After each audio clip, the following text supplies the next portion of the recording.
Tertúlia. Boa tarde a todos. Hoje é dia 15 de novembro de 2016, dia da Proclamação da República, terça-feira. O número do verbete é 3.938. Ele tem 4 páginas, 51 logias e 13 máximos. O título do verbete é Remanescente de Família Nuclear. A especialidade Conviviologia. Quem redigiu o verbete é a professora Adriana Pohlmann, que é uma nova verbetógrafa, né? Está estreando hoje.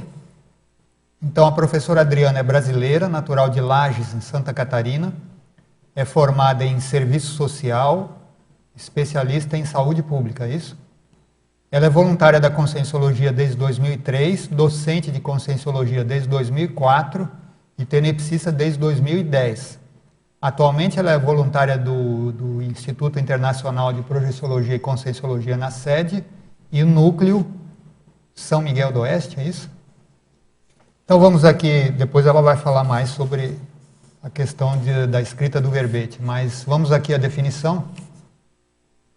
O remanescente de família nuclear é a consim, homem ou mulher, a qual vivenciou a dessoma de todos os membros do grupo karma familiar, mantendo-se única representante do grupo consanguíneo direto na vida intrafísica.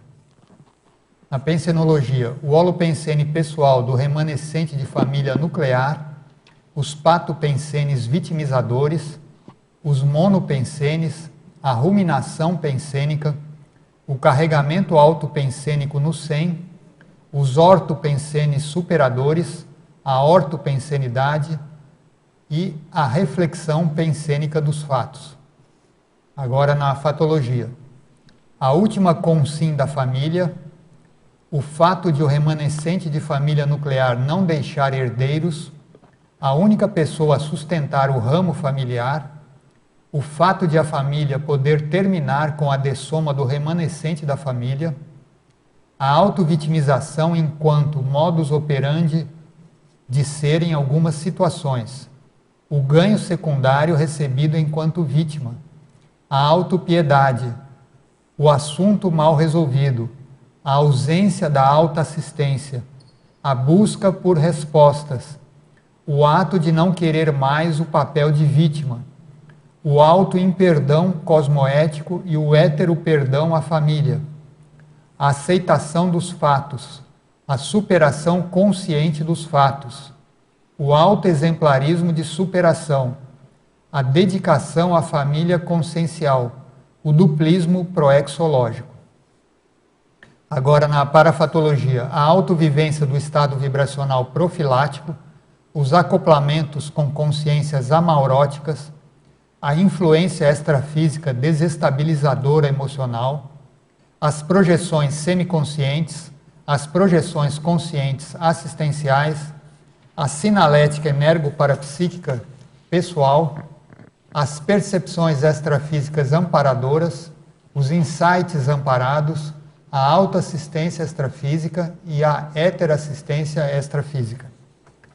Depois, lá na argumentologia, na página 40, nós temos o item taxologia, onde tem 6 posturas passíveis de ocorrer a consim remanescente de família nuclear. Então, muito interessante nós discutirmos aqui esses 6 itens que estão na taxologia.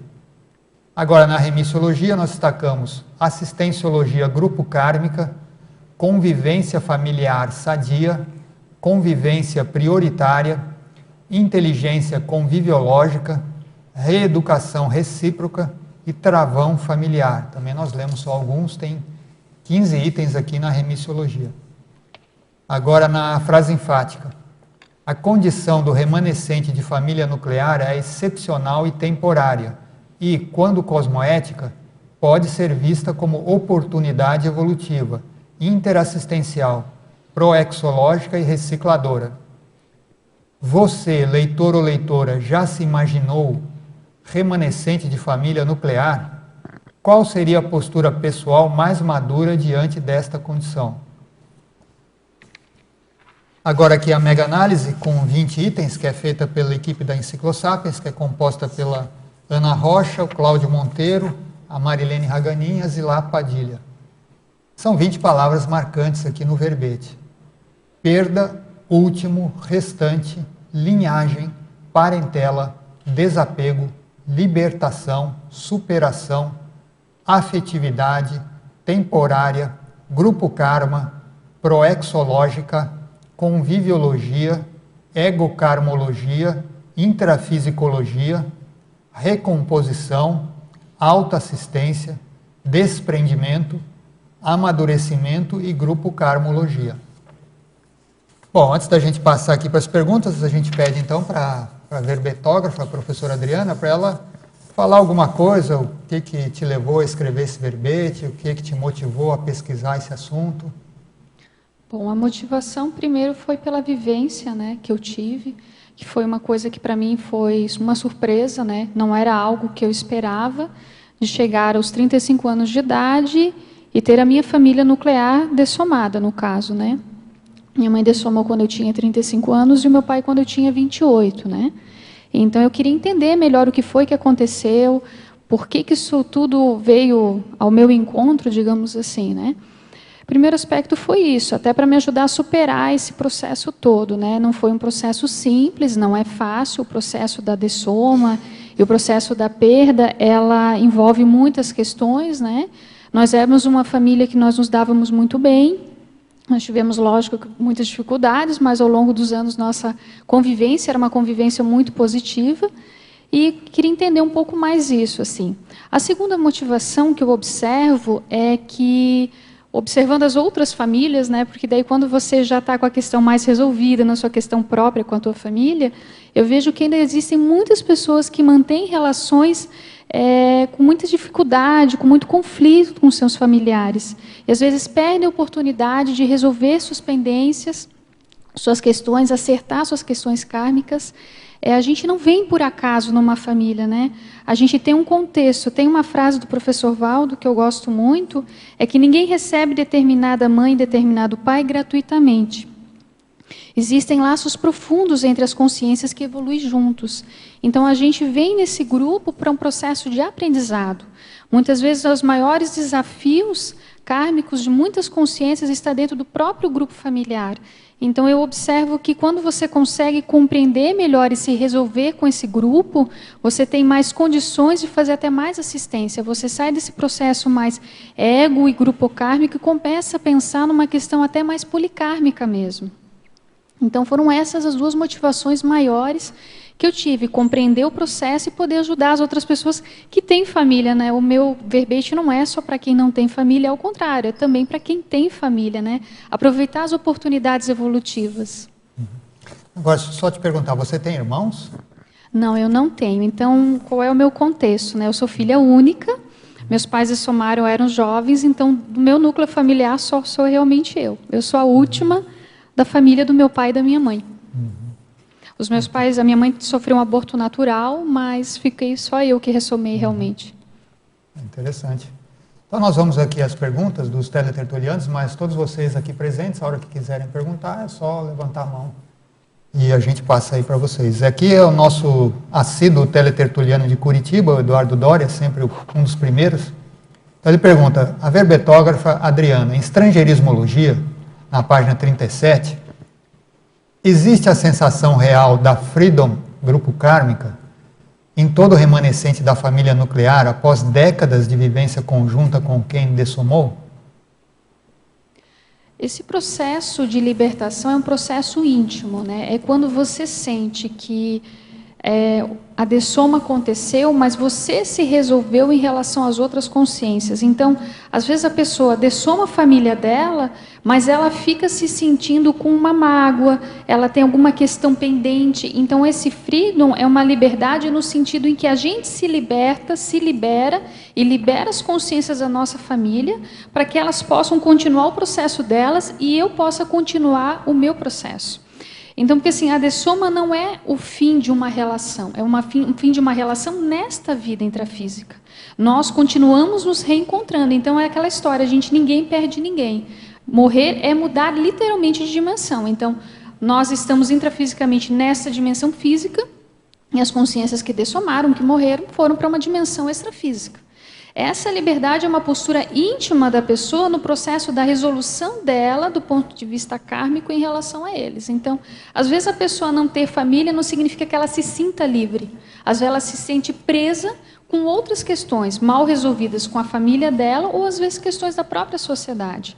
Então, para mim a questão da liberdade sempre foi um valor desde o meu processo de ressoma. Então, desde a infância, eu acho que isso foi um processo que me ajudou muito a entender o que aconteceu, é que ser livre para poder fazer o que você acha que é realmente importante para a sua vida é uma questão que sempre caminhou comigo. Então, lógico que com a dessoma deles, eu resolvi minhas questões e hoje eu me sinto livre internamente, bem comigo, para poder continuar o meu processo e que eles também continuem o processo deles na dimensão extrafísica. Voltaremos a nos reencontrar, possivelmente, em outras vidas ou extrafisicamente. Mas o que nós tínhamos que conviver e resolver nessa vida está liberado. Agora, em Megapensenologia, na página 37, último item. Sobre desprendimento gera libertação. Como conseguir o real desapego, mantendo ainda as saudades? É interessante isso, porque assim, a gente usa muito a fala apego e desapego. Se a gente observar no dicionário, desapego é quando eu não quero mais aquilo para a minha vida. O desprendimento é uma coisa positiva, então assim, é algo que eu sei que não pode, que eu libero para continuar o processo, então é um processo de libertação, de liberação. Então, não seria o desapego, é o desprendimento real que a pessoa tem em relação às pessoas. Então, todo o processo do que eu vivenciei com a minha família foi um processo de desprendimento mesmo, porque nós precisamos nos liberar para que cada um seguisse o seu caminho. E isso gera liberdade quando eu sinto o seguinte, a pessoa ela tinha que ficar comigo até determinado momento. Saudade é interessante, porque só existe no vocabulário brasileiro. Com o passar do tempo que você compreende os processos e que você vai se resolvendo, não é que não exista saudade. Vai ter algum momento, às vezes você vai ter um pensene, uma música, alguma coisa que vai lembrar, mas você já não lembra com pesar. Porque, assim, ter uma saudade, entre aspas, saudável, é assim, você lembrar com carinho daquela pessoa, mas não lamentar o fato que ela não está mais aqui com você. Porque, assim, o que ela precisava fazer com você era até aquele momento. Então, compreendendo isso, você gera uma libertação dela e você também. Então, claro que eu sinto, às vezes, saudade deles, mas é uma coisa positiva, assim, isso não me desestabiliza, eu não choro mais, eu me sinto bem comigo, porque a principal condição é que eu queria sentir que eles estão bem. E eu sei que para eles se sentirem bem, eles também têm que perceber que eu estou bem. Então, assim, eu estou muito bem. E eu percebo, de uma certa forma, intuitivamente, energeticamente, que eles também estão bem. Então, isso gerou uma libertação. Então, houve esse desprendimento. A saudade é um fator mais eventual, mas é uma coisa que não me incomoda mais, assim, não existe mais uma lamentação, um pesar. E isso vai do entendimento, da reflexão profunda do que foi que realmente aconteceu. Porque a pessoa que ela fica ruminando a saudade, ou fica pensando, fica evocando, ela não ajuda nem a ela e não ajuda nem a pessoa que dessomou. A gente tem que dar oportunidade para as pessoas seguirem seu caminho, para que a gente também consiga seguir o nosso. Eu vejo que aí tem um trabalho emocional, né? Porque a maioria das pessoas tem um apego emocional, né? Aos parentes que dessomaram. Como você, assim, o que você fala? No seu caso, você superou essa questão emocional. Como que você, assim, ajudaria as outras pessoas a superarem também essa questão emocional? Porque a maioria nem entende nada de que existe outra dimensão, né? O que você poderia falar para ajudar essas pessoas que ainda estão presas emocionalmente a esses...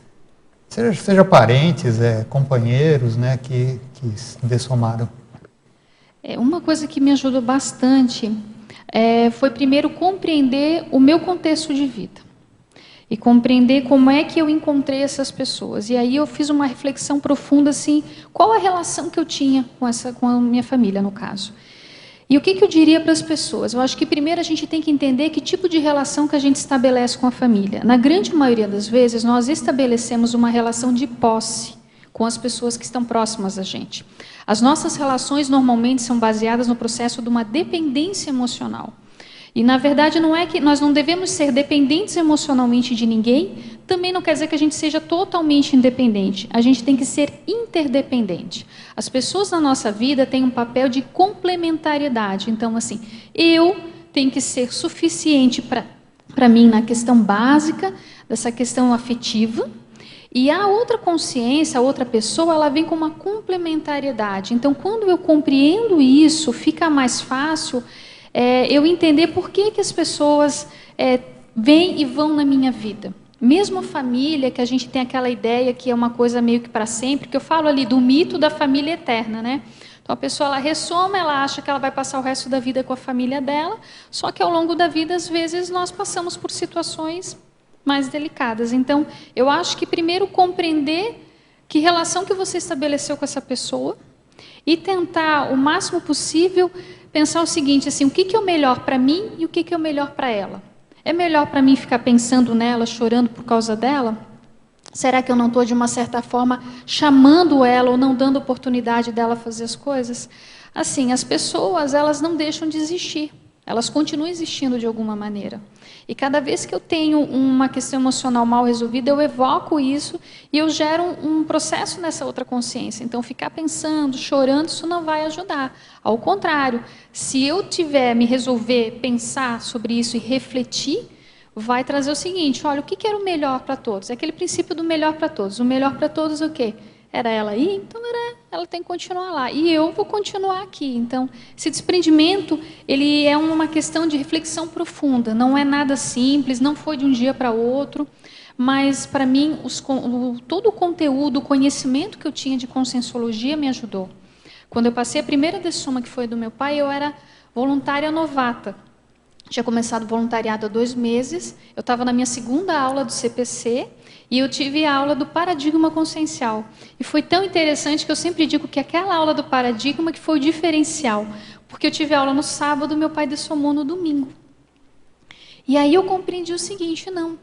Cada um vai seguir o seu caminho, né? Ele estava aqui, ele estava doente, estava sofrendo muito, faziam 3 anos e meio. E não era justo eu querer que ele ficasse aqui comigo por causa disso. Então eu pensei, não, a gente vai continuar existindo. A nossa relação é uma relação que vai além dessa vida, então, assim, o amor, o afeto, o respeito que a gente tinha um pelo outro continua existindo de outra maneira. E então, assim, eu pensei, olha, eu entendi que as condições são essas, então, a pessoa vai continuar existindo, então vamos deixar o que é melhor para ela. É nesse sentido. Uhum. Quer falar? Parabéns pelo verbete, tá? Eu achei muito legal o tema que você fez, eu não conheci muito por essa temática assim que você abordou.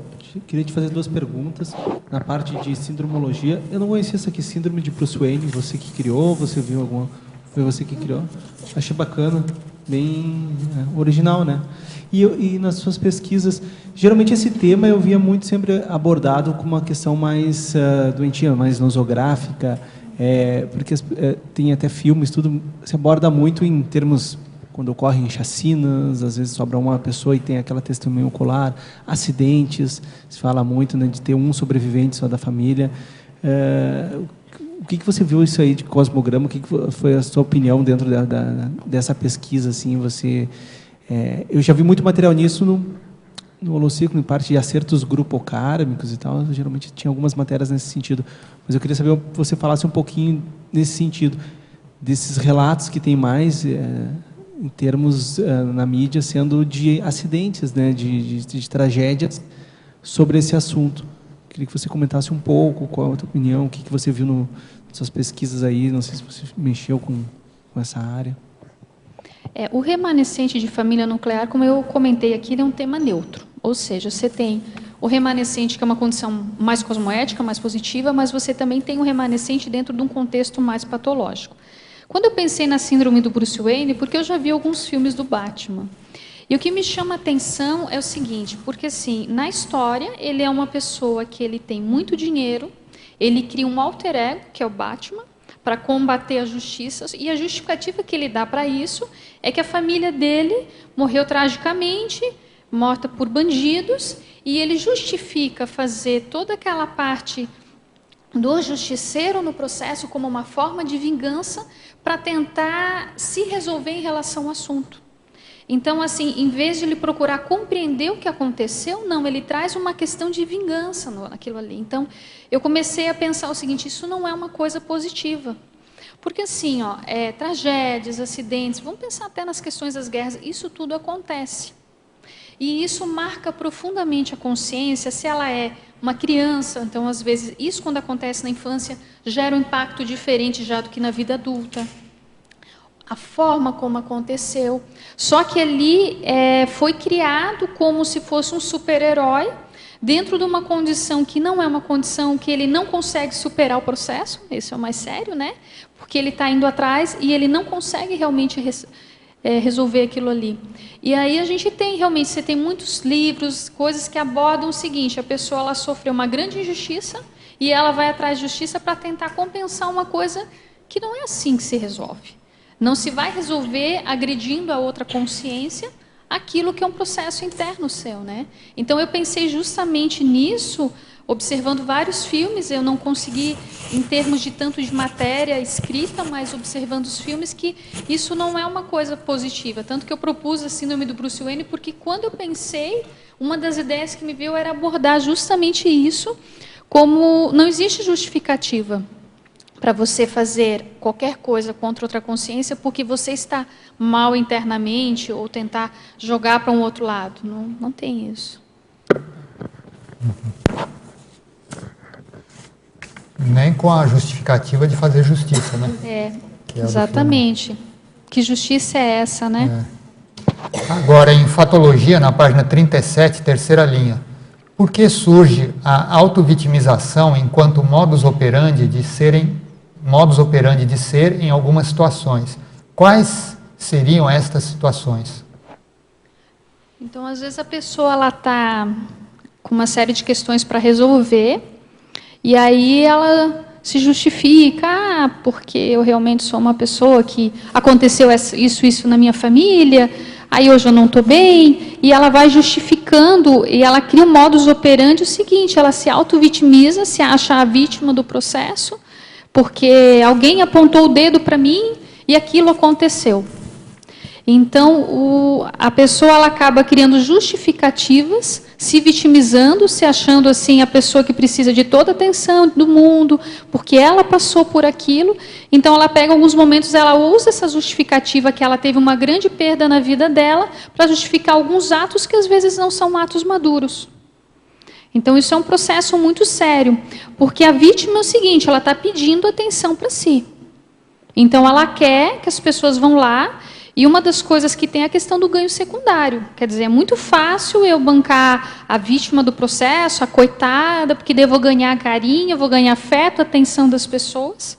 E enquanto eu estou nessa condição, é como se eu não tivesse nenhum tipo de responsabilidade sobre os meus atos, as coisas que eu tenho que fazer. Ou então, quer dizer, tudo se justifica, e aí utiliza essa resposta como uma forma de dizer, olha, realmente eu não estou bem, isso aconteceu, por isso eu não estou conseguindo pensar direito, enfim, a pessoa entra num processo e acha que aquilo é natural, é normal. E, na verdade, não.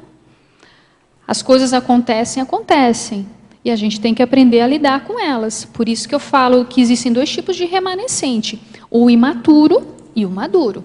O imaturo sempre vai estar no processo atrás, a pessoa que sofreu a coisa e vai justificando isso e vai postergando coisas que precisa fazer, e ela se mantém numa condição extremamente infantil. E o maduro é aquele que observa aquilo ali e pensa o seguinte, o que eu posso fazer aqui? O que é o melhor no processo? Qual é a atitude mais madura que eu posso ter em relação a isso?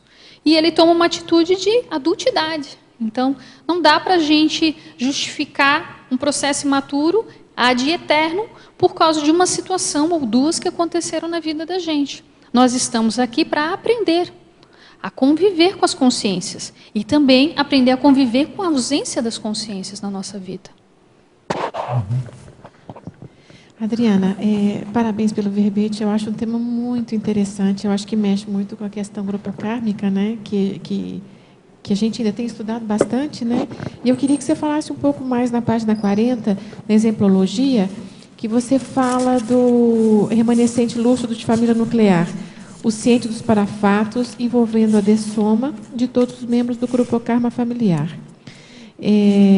A gente sabe, assim, toda a nossa família tem a ver com acertos que a gente vem para fazer. No caso de você não ter a família, você vê que você está mais liberada em relação a essa questão familiar. Como é que você vê isso? Já que você se sente assim dentro dessa libertação, como você fala, como é que você vê o fato de você ser essa remanescente estar liberada nesse sentido? Eu vejo como um grau de responsabilidade maior. Eu não tenho mais certas justificativas, eu não tenho coisas que me prendam do ponto de vista, eu tenho alguém doente da minha família, ou eu preciso dar atenção. Não, eu já estou resolvida em relação a isso. Como eu comentei, também é um processo íntimo da pessoa. A pessoa se libera em relação a isso. Então, eu vejo hoje que a maneira lúcida é quando você viu que você passou com aquilo, você aprendeu com aquela situação, e a partir dali você vai assumir desafios mais sérios. Então, eu acho muito sério esse processo, é um processo de responsabilidade maior sobre a minha programação. Então, vamos supor que eu dessome, sei lá, com 90 anos, e eu não aproveitei, entre aspas, essa liberdade que eu tive para poder fazer mais coisas, eu vou ter sido uma incompletista. Porque eu tinha coisas para fazer, eu tive oportunidades. Entendam, minha família não era um peso para mim. Nós passamos o que nós tínhamos que passar e nós resolvemos o que tínhamos que resolver. O que permaneceu é a oportunidade de eu continuar minha programação existencial. Então, eu não dessomei com a minha família, eu permaneci. E para quem permanece, continuam os desafios dessa vida intrafísica. Então, E, na verdade, também você se liberou antes dos seus pais dessomarem, né? Porque você já me disse que tinha saído de casa antes disso. Então, já nesse momento, já mostrava a liberdade que você já tinha em relação a esse grupo Karma, né? O que é interessante, assim, quando eu comecei a refletir sobre o meu processo, eu comecei a ver a história da minha vida. Primeiro, eu acho que a minha família não foi muito convencional. A minha mãe, ela sempre trabalhou fora, numa época que a maioria das mulheres ainda permaneciam em casa com os filhos. Ela foi mãe de uma única filha e tinha a questão da educação muito forte. Então, meus pais, de uma certa forma, e eu nos preparamos para essa situação. Eu não estou falando de destino, mas o fato é que as decisões que nós três tomamos ao longo da nossa vida foi nos preparando para a gente chegar nesse processo. E foi interessante porque, quando eu tinha 10 anos de idade, eu cheguei para minha mãe e falei assim: mãe, quando eu tiver 18 anos, eu vou embora, tá?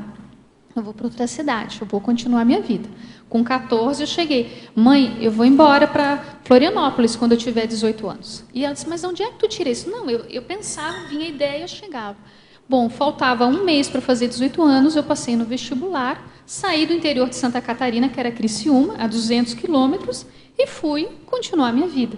Sempre entendendo que eu não tinha nascido para viver embaixo da asa do meu pai e da minha mãe. Eu sempre fui independente desde a infância. Eu nunca fui eu sempre achei que aquilo era um momento transitório. No início não foi muito simples, o meu pai compreendeu um pouco mais a situação. Mãe tem uma coisa assim mais de... A minha mãe era muito protetora às vezes, né? Ainda mais filho único. Mas foi interessante porque isso foi uma postura íntima desde sempre. Quando eu falo da questão do valor da liberdade, eu ressomei com a ideia de que eu tinha que ser livre para fazer aquilo que eu queria. Isso era um valor intrínseco meu. Ninguém falou para mim, ninguém disse assim: olha, Adriana, tu vai ter que... Não, isso é meu. Eu vim com isso, né? Então quando imagina, com 18 anos eu saí de casa, com 17 para 18, meu pai dessomou com 28, eu tinha 28 anos, então eu fiquei 10 anos residindo sozinha em outra cidade. E foi interessante que daí a minha mãe veio, morou comigo, depois ela ficou doente, dessomou 7 anos depois. E o interessante foi que quando ela dessomou, o que me veio foi o seguinte: eu já sei o que é morar sozinha, longe da minha família. A diferença é que eles não estavam mais a 200 quilômetros intrafisicamente, eles estavam em outra dimensão. Então, eu já sabia, a gente já tinha essa condição muito forte. Eu me lembro do meu pai dizendo assim: Adriana, o pai e a mãe estão te ajudando para que você seja independente financeiramente. Por isso, minha filha, tu estuda, se torna independente, depois você casa. Não precisa casar cedo, não. Você pode ter tua independência. Então, eles já tinham essa preocupação de que eu fosse independente, de que eu chegasse um dia que eu fosse ficar sozinha, eu seguisse meu caminho. Então, a gente já tinha uma relação em casa diferente nesse aspecto. Por isso que eu acho que a gente não era muito convencional em algumas coisas. Então, foi importante. Eu já estava preparada para o processo de uma certa forma. Por que eu compreendi o que aconteceu? Porque eu parei de... Lógico, como eu comentei com vocês, eu sofri, mas o dia que eu fiz a leitura da minha vida, que eu falei, cara, peraí, mas a gente se preparou para isso, nós tomamos decisões, as coisas confluíram para essa situação. Não foi por acaso, não foi uma coitada que apontaram o dedo, olha, vai acontecer com... Não, nada disso. As coisas aconteceram como elas tinham que acontecer. Então, isso me deu uma certa tranquilidade. Saiu aquele peso, né? Então, que tinha... mas por quê? Aquela história, por que o raio caiu 2 vezes no mesmo lugar? E, na verdade, não caiu raio nenhum. As coisas tinham que acontecer dessa maneira. Nós trabalhamos para isso, eu e os dois. Então, eu vejo que a nossa relação é uma relação que extrapola o processo de pai, mãe e filha, né? É uma relação de uma amizade profunda, de muitas vidas. Eu tenho uma enorme gratidão por essas duas consciências que me ajudaram muito, muito mesmo. Então, eu vim com essa paragenética, mas eles tinham uma paragenética muito diferenciada. Então, isso eu observei ao longo da vida. Então, eu sou muito grata por tudo que eu tive com eles. Eu não tenho mágoa, não tenho raiva, nada disso. Muito pelo contrário, eu agradeci muito tudo que a gente viveu junto. Ricardo? Alô. Adriana, parabéns aí pelo verbete, excelente, né? Eu estava aqui sentado pensando que eu vim, né, assistir para te prestigiar, e porque o tema que você está apresentando é um tema super forte, importante. Depois eu comecei a elencar nomes de pessoas próximas a mim que têm a mesma condição, né, que eu não tinha me dado conta até. E até eu queria te perguntar sobre um desses casos aqui. Uma pessoa próxima, assim, né, os pais dessomaram já, eram 4 filhos, os 2 mais velhos dessomaram, e o mais novo não. Aí tem essa pessoa que é o do meio e tem um que é o mais novo. Só que esse mais novo e ele são relações cortadas, não se falam há muito tempo e de fato não se pode considerar que tem uma relação ali de irmãos, né? E essa pessoa já deixou escapar algumas vezes de que, apesar de não ser de fato um remanescente de família nuclear, a pessoa se sente assim, né? Eu queria ver como é que você vê essa situação, em que a pessoa não é de fato, mas se sente. É interessante aqui, até eu coloco, né? Às vezes a pessoa pode se sentir sozinha na multidão. Então, ter família não necessariamente significa que a pessoa se sente em família ou se sente com família. Porque as relações estabelecidas, que não são relações somente dessa vida, são relações que vêm de outras vidas, e nós temos a oportunidade de resolver agora, elas estão tendo aqui. E muitas vezes, por que todo mundo dessomou e essas duas consciências não? Porque são as duas que precisam se resolver. Uhum. Porque tem aquela história, o amor une, mas a mágoa ata. Uhum. Então vamos pensar o seguinte, quantos elos que nós criamos desnecessários, que atamos, porque não resolvemos a nossa situação. Então, essas duas consciências em algum momento vão precisar sentar e conversar e rever a situação. Por que ficaram somente elas? Por que todos os outros foram? E analisar assim, a relação com os outros era melhor? Como é que era? Então, isso tudo pesa. Então, assim, eu digo para vocês, eu posso, no momento, estar sem a família nuclear, mas eu sei qual é o sentimento de ter família. E eu tenho várias pessoas que eu conheço que têm família e não se sentem com família. E eu acho isso muito mais complicado, porque o processo de acerto grupocármico ali é mais sério. Obrigado. Vamos continuar aqui, ainda a pergunta de Curitiba. Parafatologia, página 38, final da primeira linha. Como podemos fazer a autoassistência extrafísica? Olha, foi interessante isso, né? A questão da autoassistência extrafísica. Quando a minha mãe dessomou, eu me lembro que eu gostaria de compreender melhor como é que era esse processo da dessoma e como é que eu conseguiria me resolver em relação a isso. Então, eu comecei a colocar como meta, todas as noites antes de dormir, que eu gostaria de me projetar e que eu gostaria de compreender como é que é o processo das dessomas das consciências. Então, eu me vi muitas vezes em parapsicodramas, ou seja, cenários construídos em que eu estava lá conversando com uma pessoa que normalmente vinha com a figura da minha mãe, explicando para ela que ela tinha dessomado. Muitas vezes não era ela. Depois eu fui compreender que aquele parapsicodrama ali, na verdade, era mais para me ajudar a entender o processo, que eu precisava compreender extrafisicamente o que estava acontecendo, para eu entender, olha, eu tenho que chegar e dizer para ela, mãe, você está liberada. Eu me lembro de uma projeção em que eu apareci cuidando dela. Aí eu parei e pensei, tá, mas por que eu estou cuidando dela? Minha mãe dessomou, está no ambiente extrafísico, eu estou aqui, eu não estou mais cuidando dela intrafisicamente. Porque eu passei 3 anos cuidando dela, por conta da doença. Eu não comentei, mas os dois dessomaram de doença, a minha mãe cuidou do meu pai e eu cuidei da minha mãe. Num período de aproximadamente 3 anos cada um. Meu pai 3 anos e meio, minha mãe 3 anos. Então era como se eu estivesse repetindo aquilo ali. E eu me lembro que quando eu tive essa projeção, pensei, puxa, mas por que eu estou pensando isso? Ela já dessomou. Então ela tem que continuar as coisas dela. Então essa autoassistência extrafísica foi para mim entender esse processo. Acredito que também foi para ela, porque, logicamente, depois disso, eu tive projeções e encontrei com ela, porque daí, quando era o momento para encontrar, que eu já estava em condições de encontrar com ela, eu encontrei. Mas foi importante para eu compreender esse momento ali que a gente estava vivendo. Agora, uma pergunta de Niterói, da Érica.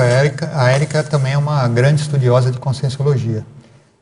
Ela está perguntando na página 39, você poderia relacionar o item politicologia com o tema do verbete?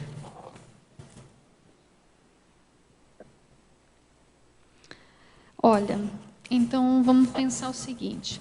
O remanescente de família nuclear, ele tem 2 aspectos importantes. Assim. Ele é uma consciência, então ela é representante da consciencialidade, mas ele também é representante do processo da assistencialidade.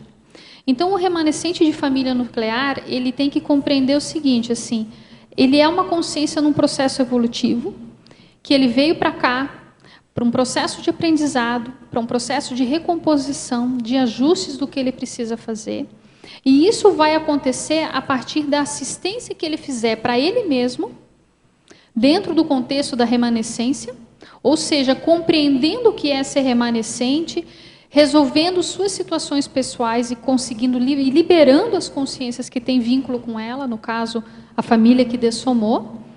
E essa assistência, que é auto- e heteroassistência, faz toda a diferença dentro da questão do remanescente. Não tem como a gente não trabalhar a questão da consciência, da conscienciologia, do nosso estudo, sem um processo de assistência maior. Então, são esses aspectos que a gente pensou em relação a isso, quando colocou esses 2 itens. Agora, a pergunta de Conceição dos Ouros é da Maria Luísa Marilux, que é voluntária nossa aqui. Ela está se preparando para mudar aqui para Foz. Ela pergunta o seguinte, Principiologia, na página 38, você poderia comentar os desafios da teática dos princípios da Conscienciologia? Em qual parte que está esse aqui? Na Principiologia, na página 38. O desafio da teática dos princípios da Conscienciologia Isso. é o seguinte, é a gente colocar na prática aquilo que a gente estudou até hoje de Conscienciologia. Porque Conscienciologia é prática. Então, o que eu penso? Não adianta eu entender que existe várias dimensões, que existe questão de karma, que existe questão de ego, de grupo e de assistência, se eu não colocar na prática tudo isso. Então, assim, eu não vejo como a gente não ser teático. Então, se eu falo que tudo isso que eu aprendi aqui me ajudou a evoluir enquanto consciência, eu tenho que dar exemplo disso que eu estou falando. Então, o que me ajudou mais foi entender o seguinte, eu tive acesso a essas informações, eu tive várias experiências e é isso que vai me dar a base para hoje eu continuar tendo atitudes mais maduras em relação aos problemas do meu dia a dia. Sejam problemas pequenos ou sejam situações mais sérias, como é o processo da dessoma de alguém da família. Agora, ainda na página 38, efeitologia, início da primeira linha. Poderia comentar a respeito do efeito da compreensão dos fatos? A compreensão dos fatos tem a ver com aquela condição que eu comentei. Quando eu fiz a leitura da minha vida, eu comecei a compreender os fatos do que tinha acontecido. Então, eu consegui colocar numa linha todas as situações que estavam acontecendo. Por que em determinado momento, por exemplo, eu resolvi sair de casa? Por que para minha família a questão da educação sempre foi um valor? Eu venho de uma família muito pobre, mas a minha mãe sempre fez questão que eu estudasse em colégio particular. Isso foi uma questão determinante na minha vida. Então eu tive um acesso a uma boa educação, tive um bom aporte nessa vida. Então eu comecei a compreender que toda essa condição da minha saída de casa, da minha relação com eles, que mudou bastante, melhorou muito a partir do momento que eu saí de casa. Como eu falei, nem sempre nós tivemos uma relação o tempo todo resolvida. Quando eu era adolescente, eu tive uma fase um pouco mais rebelde, questionadora. Eu também estava com muita dúvida em relação às coisas. Quando eu saí de casa, eu passei a valorizar a minha relação com eles. Então foi interessante porque eu comecei a observar os fatos. Por exemplo, eu chegava em casa de viagem na sexta-feira, eu lembro que às vezes a minha mãe vinha me questionar e tal, meu pai dizia, não vamos brigar, vamos aproveitar que ela está aqui, esse é um dos poucas jantas que nós temos, que ela daqui a pouco vai embora domingo, então a gente só tem janta hoje e amanhã. Então foi interessante porque eu comecei a pegar essas coisas pequenas, esses fatos corriqueiros, e comecei a ver o quanto que era importante sentar e jantar com a minha família. Que às vezes as pessoas em casa não dão nem bola se estão comendo juntos, se tomam um café da manhã, não se importam com isso. E faz muita diferença, porque às vezes numa mesa você tem a oportunidade de conversar.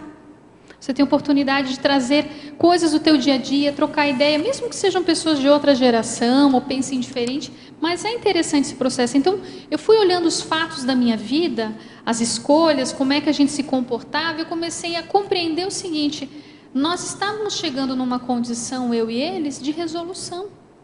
Talvez o que a gente tinha que resolver o seguinte, olha, era até isso aqui, olha, o que vocês tinham aqui de dificuldade, vocês resolveram, agora vamos passar para coisas mais avançadas. Sabe aquele processo de revezamento que a gente tem, às vezes, na vida? Às vezes você tem uma tarefa para fazer em determinado local, você vai lá e faz, terminou, você vai continuar. Eu sei que parece uma coisa meio matemática, e quando a gente fala de relação, existe uma questão de afeto, existe muito amor, muito afeto, mas o nosso processo era esse, eu compreendi os fatos, eu consegui juntar isso tudo num contexto, na minha linha de vida, e dizer, olha, o que a gente tinha de mais sério, já foi, está tudo bem agora nós estamos bem, então vamos cada um seguir seu espaço, vamos continuar vivendo, e vamos ser felizes, né? Eles estavam nos últimos anos sofrendo aqui, como é que eu poderia querer que eles ficassem comigo? Não podia fazer isso. É cruel demais você pedir para uma pessoa que sofre de dor, ou que faz quimioterapia, ou que usa um oxigênio, pedir para ela ficar. A gente tem que ter um processo, como eu falei, de desprendimento, mesmo que seja numa condição muito séria, muito factual ali. Agora, você, saindo da família nuclear, você tem tios, primos? Sim, eu tenho uma família bem grande, bem grande.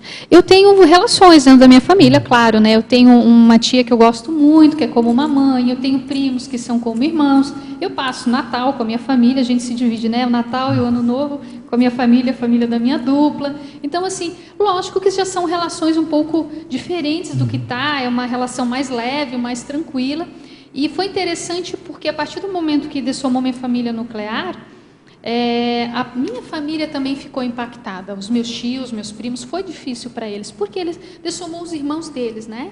Os tios, né? E de uma certa forma a gente descobre que quando a gente não tem uma família única, a gente tem várias. Então eu sou acolhida por muitas famílias. A gente tem uma visão muito de caixinha, né? A família é pai, mãe, filhos, e parece que a gente vem para cá com aquela coisa formatada.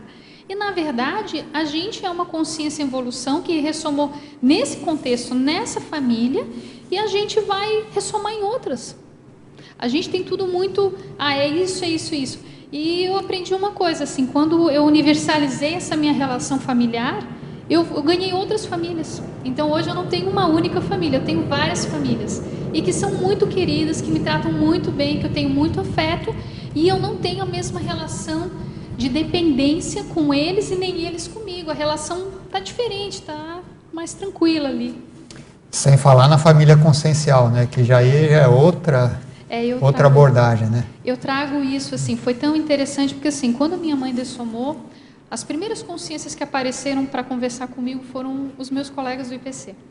E naquela época, uma amiga minha, Mirtes, ela chegou e falou assim: Adriana, dessomou sua família nuclear, não seu grupo evolutivo. Eu sempre digo que aquilo foi uma frase de amparador. Ela disse assim, eu no auge que estava aquela dor que foi, né, porque foi difícil, eu sentia que eu falei, não, realmente o meu grupo continuou. E é esse grupo que eu vou continuar. Então, eu tenho a minha família ali, tenho também essa família consciencial, alguns estão aqui, alguns amigos que eu convidei, muito queridos, e a gente tem várias famílias, então a gente amplia as relações, né? Adriana, como é que essa situação impactou também nas suas relações de amigos, parentes, né, um pouco mais distantes, que precisam ainda ser melhoradas, buriladas, essas relações assim, porque pensando aqui na hora que eu li o verbete, a gente acaba voltando muito o olhar para a nossa família mesmo. E aí eu vi que ao longo dos anos eu fui melhorando a minha relação com mãe, com primo, irmão, né, pessoal assim, e até tios e primos também. Então, como é que é com amigos, por exemplo, né, ou às vezes não amigos, mas pessoas com quem você tem que conviver, mas às vezes tem algum tipo de rusga, alguma coisa assim? Eu acho que foi a primeira questão de valorizar as oportunidades. Então, eu olho para as relações e eu não, como eu digo assim, como eu quebrei o mito da família eterna, eu quebrei o mito da condição perfeita, né? Então, aí você começa a olhar para as amizades e olhar para a tua família como as consciências são. Tem algumas situações que são mais delicadas, né, Alba? Eu não sou uma consciência resolvida com todo mundo 100%, né? Mas o que eu tenho procurado pensar, eu tenho tentado melhorar aos poucos, até porque tem outras relações que estão fora desse ciclo mais íntimo, que são relações que precisam ser resolvidas. Na média, eu me considero uma pessoa que tem uma boa convivência com as pessoas, mas isso não é 100%. Porque existem aquelas consciências que nós não temos afinidade. Nós temos uma discordância. Eu tenho procurado pensar, em várias situações eu já pensei, não, com essa pessoa eu preciso trabalhar isso. A postura íntima que eu mudei é o seguinte, eu vou tentar falar para ela até onde eu puder falar algumas coisas, sabe? Porque eu preciso, não posso mais omitir algumas situações. Então, tem consciências que eu cheguei, falei dentro do que é o entendimento delas, principalmente no meu contexto familiar, quando tinha alguma questão, e às vezes eu relevei muita coisa, sabe aquela questão do perdão antecipado de algumas situações? Às vezes a consciência vai vir e vai te falar alguma coisa deslocada, vai, mas assim, é a forma dela, até onde eu puder ajudá-la, eu vou ajudar. Agora, eu não posso fazer um estupro evolutivo, ela não entendeu o que eu estou falando, então eu passei a olhar com uma forma mais afetuosa. Eu tenho uma condição e eu aprendi isso muito com meu pai e com a minha mãe, que eu trato as pessoas de maneira igualitária. Então, todas as pessoas que eu conheço, procuro ter um tratamento mais igual. Eu não faço diferença se a pessoa é assim ou assado, eu não tenho isso. Lógico que as pessoas que a gente tem mais afinidade, a gente acaba convivendo mais. E isso, então, me ajudou a olhar de uma maneira mais homogênea para as pessoas. Assim, pelo que você fala, nem guardar coisas e, se tiver alguma discordância, tentar conviver pelo lado da própria educação mesmo, do convívio, da fraternidade em si, né? Bem legal isso aí. E tem pessoas que não vai ter como tu chegar e falar alguma coisa. Às vezes você vai colocar eles na tua TENEPS, vai jogar energia, e eu digo que se encontrar, você percebe o termômetro, né? Tem situações ainda que eu preciso resolver, mas são menos, né? E o fato de eu ter tido essa experiência muito séria, que foi a questão da minha família nuclear, me ajudou a entender o seguinte, nada é para sempre. Então, vamos aproveitar o momento que a gente está aqui. Obrigada. Então, continuando aqui, ela pergunta para você comentar a frase enfática na página 40. Então, assim, a condição do remanescente de família nuclear ela é excepcional e temporária e, quando cosmoética, pode ser vista como uma oportunidade evolutiva, interassistencial, proexológica e recicladora. Então, assim, a gente fala, o remanescente é uma condição. Então, eu estou remanescente há 5 anos na minha vida. Ponto.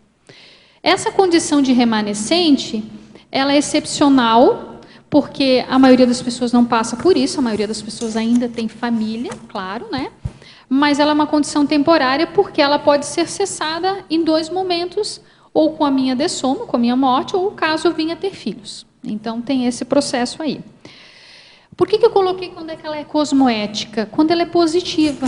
Porque assim, quando você consegue olhar para o contexto e não se sentir vítima do processo, não querer brigar com o mundo, você pode utilizar esse seu exemplo como algo que pode vir a ajudar as pessoas nesse sentido. Então, é uma oportunidade evolutiva eu aprender a conviver comigo mesmo, a desenvolver minha autonomia afetiva. O meu tema de pesquisa é autonomia afetiva. Eu descobri o seguinte, quem tem que dar segurança para mim não é minha família, sou eu mesma. Eu não dependo dos outros, eu dependo de mim para o necessário. As outras pessoas vão complementar. Minha dupla, as pessoas que eu convivo, elas são relações complementares, elas vão vir agregar. Mas o principal, ela é comigo. Então, uma oportunidade que eu tenho de, ao mesmo tempo, estar seguro com o mesmo, crescer enquanto consciência e cumprir, sim, a minha programação existencial. Como eu falei, quem dessomou foi a família. Eu não. Eu tenho uma proexis e eu vou cumprir ela. Esse é o meu propósito, eu espero, pelo menos, né? Essa é a intenção, né? Fazer essa condição toda. Então, e também ela é uma oportunidade interassistencial, porque é um processo de autoassistência que eu fiz comigo mesmo, e eu posso, através do meu exemplo, ajudar as outras consciências, assistir as outras consciências. Porque quando as pessoas, do ponto de vista intrafísico, quando olham para a minha situação, normalmente existe uma certa pesar, uma certa pena. E não precisa ter isso. Porque o sentimento de pena, você está pensando no outro menos. E o remanescente não é menos que ninguém. Ele só está numa condição temporária de que a família dele não está mais aqui. E aí você lida, você desdramatiza o processo. Porque, na verdade, qual foi a minha ideia com esse verbete? Foi desdramatizar essa condição. E assim, quando eu digo que o verbete é para quem tem e para quem não tem mais família, porque é para todo mundo, a gente tem que desdramatizar essa relação. Olha, hoje nós estamos assim, nós somos uma consciência que ressomou nessa vida, essa é uma das nossas vidas, nós somos muito mais do que isso. Então, isso é que é a parte mais importante. Então, eu acho que é uma oportunidade evolutiva quando a pessoa consegue olhar para o seu contexto, consegue se resolver em relação a isso e, a partir daí, ajudar as outras pessoas com o seu exemplo. Eu agora tenho uma pergunta que você queria perguntar, João Paulo? Quer fazer a pergunta? Pode, vai.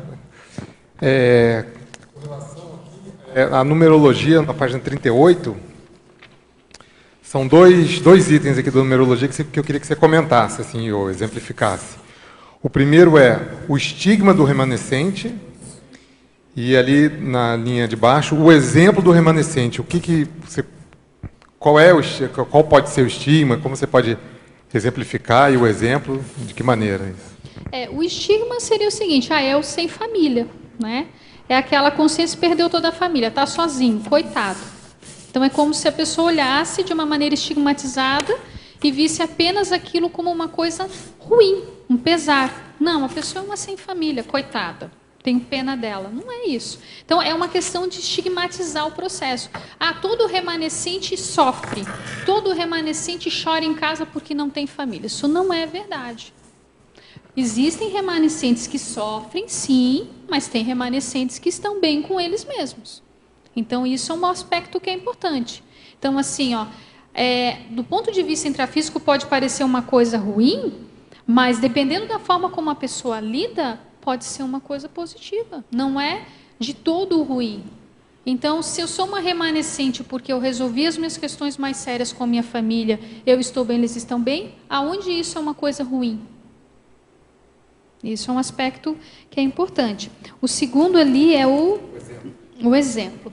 É justamente isso, é o exemplo que é o seguinte, olha, na vida da gente nós podemos passar por N situações, situações boas e situações difíceis. Como você vai lidar é o diferencial. Se eu sou uma remanescente, que eu sou bem resolvida comigo, que eu compreendi o processo da dessoma, eu compreendi o processo de que a gente tem que desprender, liberar os outros para seguir seu caminho, que eu compreendi que eu posso viver, sim, aqui nesse planeta sem ter pai, mãe e irmãos, isso é um exemplo positivo. Eu observo uma coisa, eu venho de uma região em que é bem interessante, assim, as famílias, os filhos casam e os pais dividem o terreninho para morar todo mundo próximo, né? Isso é em Florianópolis, é bem interessante, é uma cultura da região. E como eu vim do interior, já vim com uma cabeça completamente diferente, eu sempre me chamou a atenção, assim, mas como isso? Como você passar o resto da vida morando no mesmo terreninho que os irmãos e o pai e a mãe? Que coisa mais grudada, que coisa que não sai para fora, sabe? E as pessoas acham aquilo um valor, não conseguem viver longe. E se vivem longe, é um sofrimento profundo. Parece que tem que voltar para casa, parece que precisa estar próximo deles. Então, quando você tem um exemplo que é o seguinte, olha, eu saí de casa, eu passei por isso e eu estou bem, por que isso não vai ajudar as pessoas a parar para pensar? Tem muita gente que tem relação muito patológica, de muita dependência emocional com a família, e precisa rever isso. Como é que vai ser? E quando a pessoa for morrer, como é que vai ser? A pessoa às vezes não consegue nem se desfazer de uma peça no guarda-roupa de roupa que ela tem um afeto. Imagina como é que vai ser quando dessomar uma pessoa da família dela. Então tem que se pensar muito nisso, assim. Agora aqui um teletertuliano de São Paulo, essa aqui eu vou pular, que você já respondeu, que ele está perguntando sobre a família consciencial. Agora, em polinomiologia, na página 39, terceira linha, poderia detalhar o polinômio interprisão, autovitimização, recomposição, libertação e policarmalidade? Ok. Eu comecei ali falando da questão mais complicada, que é o processo da interprisão, que é como se a consciência tivesse uma grudada na outra, ela está num processo que ela criou um elo, a partir de uma questão muito mal resolvida, grupocármica. Então, eu passei da parte mais complicada da parte melhor. Então, a interprisão é aquela condição que a consciência está com pendências com aquele grupo, ou com aquela consciência. Então, ela está presa. É uma interprisão nesse processo. Na segunda condição, é o seguinte, se ela está presa naquilo ali, ela desenvolve muitas vezes um processo de vítima, porque a culpa é do fulano, porque é por causa dele que nós estamos assim.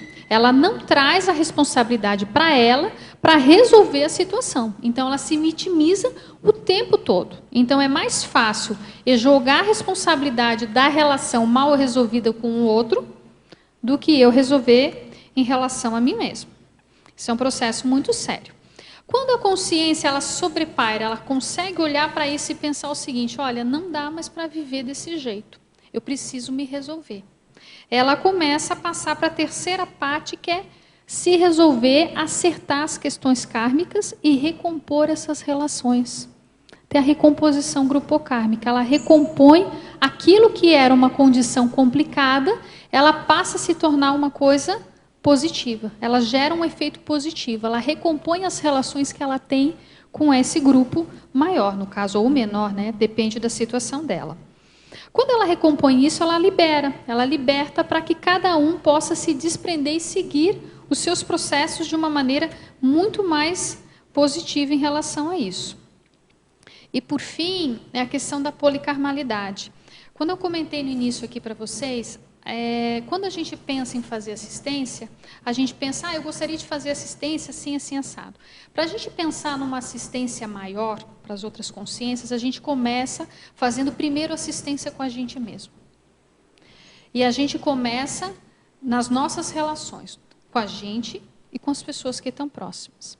Quando eu começo a me resolver em relação a isso, eu começo a pensar na questão do grupo.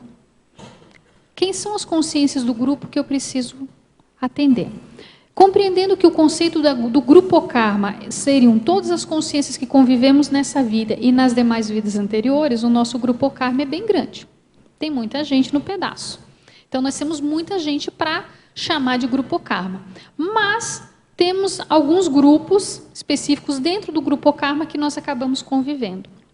Se nós estabelecemos uma relação de resolução de pendências e de ajuste com essas pessoas, nós podemos pensar na questão da policarmalidade. Quando a pessoa se libera daquilo que amarra ela, que segura ela, ela consegue pensar assim na questão policármica. Então eu só posso ter uma assistência policármica maior, não que a pessoa não consiga fazer isso ainda com pendências. É claro que a gente não vai resolver tudo do ego e do grupo para depois ir para o poli. Mas ela começa a visualizar a partir das relações que ela começa a resolver com ela mesma. Então, isso é um aspecto que é importante. Ela começa a visualizar a questão da policarmalidade. Então, isso é dentro do conceito da assistência. Como é que é assistir as outras consciências? Como é que eu vou assistir alguém se eu não me assisto e eu não assisto a pessoa que está do meu lado? Se eu ainda prefiro acordar de manhã com mau humor, em vez de tentar resolver minha situação com ela, ou dar um bom dia, ou tentar melhorar a situação em casa. Eu sempre penso o seguinte: a casa da gente, os ambientes onde a gente tem que se sentir bem. Se eu não me sinto bem lá, é que tem alguma coisa que eu não estou me resolvendo em relação àquilo ali. Então, esse polinômio, ele traz desde a condição mais da interprisão para uma condição maior da policarmalidade. Então, aquela consciência que ela vem nessa vida e ela fica a vida inteira grudada na família, ela não tem oportunidade de conviver com outras pessoas, de conhecer outras pessoas, de resolver suas coisas. Como é que ela vai pensar em algo maior? A vida ela é muito maior do que tudo isso. Eu sempre digo que o que me motivou a sair da minha cidade, que não era uma cidade pequena, é que eu sempre achei que o mundo era muito maior que a cidade que eu morava. Então, eu sempre dizia que a cidade que eu morava era pequena demais para os meus sonhos. E foi isso que me motivou a sair nesse processo. Então, essa é a diferença que eu vejo que é fundamental. Só lembrando aqui para o teletertuliano, se ele quiser ler alguma coisa, tem nos 700 experimentos, né, esse polinômio aqui. Ele pode, se quiser ler mais sobre esse tema, tem no 700 experimentos. É um capítulo dos 700 experimentos. Agora, a paradoxologia, página 39, penúltima linha. Poderia expandir o paradoxo de o convívio compulsório poder ser libertador? Sim. As coisas podem acontecer, como eu falei para vocês, compulsoriamente. Ou seja, às vezes não foi uma escolha minha, mas ela acontece. Foi o que aconteceu na minha condição de remanescente. Compulsoriamente a minha relação encerrou. E a partir dali, isso gerou um processo de uma libertação maior no meu processo de convivência com eles. Então, esse paradoxo é o seguinte: às vezes a gente cortar algumas coisas, deixar de existir algumas coisas, pode liberar a gente para tudo que a gente tem que fazer. A gente não veio para cá para viver no mesmo contexto, com as mesmas pessoas, fazendo as mesmas coisas o tempo todo. Se a pessoa ela se repete constantemente em tudo o que ela tem, ela precisa refletir mais sobre isso, porque alguma coisa está errada. Não tem como a gente ficar nesse processo dessa maneira. Então, é um paradoxo. A convivência compulsória com as pessoas libera a gente numa condição maior. Aqui ele está perguntando de novo sobre a síndrome do Batman. Que, se quiser, fala rapidamente de novo, que eles gostaram aqui da síndrome do Batman. É interessante, porque assim, o Batman é uma figura mítica, né? Então ele é visto como um herói de quadrinhos, na verdade, dentro de um processo patológico. Ou seja, assim, ele justifica que todas as ações dele é porque ele foi vítima e ele não consegue sair daquele contexto do filhinho, né? Do menininho que perdeu o pai e a mãe de uma maneira trágica, e ele mantém aquele comportamento infantil. Então ele não cresceu. Ele não se tornou adulto. Então, ele cria o alter ego do Batman para poder dizer o seguinte: olha, estou justificando que isso que eu estou fazendo foi porque isso aconteceu. Então, não dá para a gente ficar dentro desse processo de se achar vítima, né? Eu coloco também dentro ali do lado a síndrome da ectopia afetiva. Então, a consciência ela vive presa numa relação, ela desvia o afeto para onde deveria existir, ela fica vivenciando aquela relação, aquele dodói ali com a família e tal, e não vivencia outras coisas. E o Batman, além disso, ainda justifica um monte de ato de violência com isso. Então, é complicado. Então, assim, não existe justificativa para fazer qualquer coisa contra alguém que não seja boa, porque eu sofri. Isso não justifica. Todos nós passamos por dificuldades e por sofrimentos. Agora, na taxologia, na página 40, ele está pedindo para você aprofundar o número 1, 2 e 5. Então, vamos começar pelo 1, assistencial. Eu acho que eu estou fazendo um pouco isso, né? O 1 é o assistencial, né? Utilizo o exemplo para assistir os demais em situações relacionadas à temática familiar. Eu acho que é importante porque, assim, quando você compreende a sua relação familiar, e você se resolve em relação a isso, você utiliza isso como exemplo para ajudar as pessoas. Então, hoje eu estou fazendo isso através do verbete, mas eu também faço quando eu encontro pessoas que têm relações de família complicadas e difíceis. Eu utilizo esse exemplo para poder estar ajudando os demais e dizer, olha, gente, família não é para sempre. A gente tem que aprender a conviver com os nossos, como se diz, com as pessoas que estão no nosso grupo. E se a gente não resolver isso, quando essa pessoa dessomar, vai ficar pior. O que isso significa? Se vocês têm alguma pendência com alguém, aproveite para resolver isso agora. Não deixe a pessoa dessomar, porque possivelmente a gente vai voltar em outra vida com essa consciência. A gente não sabe em que condições para resolver. Então, assim, a gente veio para cá, sim, para resolver a questão das pendências. Então, a assistência, ela acontece a partir do que eu compreendi que é o meu processo. O segundo aspecto ali é a questão que é autoconsciente, né? Está lúcido para o processo evolutivo subjacente, né? Então, assim, o que tem por trás dessa condição de ser remanescente? Então, do ponto de vista intrafísico, como eu falei para vocês, muitas vezes veem isso como uma coisa triste. E não é. É uma oportunidade que eu tenho de refletir o porquê que isso aconteceu. Então, existe algo por trás disso tudo. Qual é o contexto extrafísico desse processo? Por que isso aconteceu comigo e não aconteceu com um vizinho? O que me levou a tudo isso? E aí, como eu comentei com vocês, é a partir dessa condição de entender o que tem por trás desse processo, dessa evolução que aconteceu de tudo isso. Hoje eu sou uma consciência mais bem resolvida comigo em relação a isso, em relação a eles dois, do que eu estava há muitos anos atrás. Então, assim, isso é uma coisa que faz muita diferença.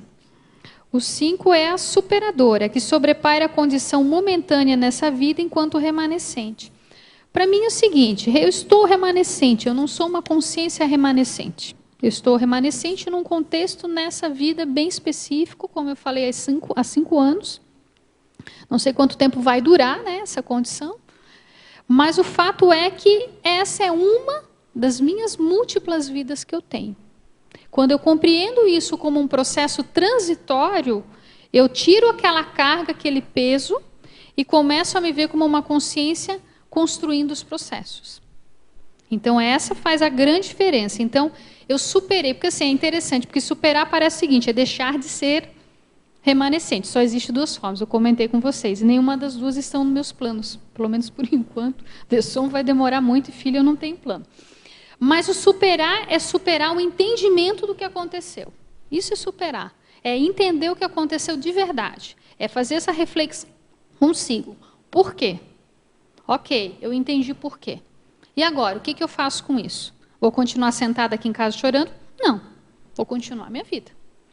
Uma coisa que eu queria colocar que, para mim, fez muita diferença, que talvez vai compreender assim, na época que a minha mãe dessomou, por exemplo, eu tinha recém saído do voluntariado, porque os últimos meses eu não conseguia mais ir voluntariar, né, por causa da doença dela e tal.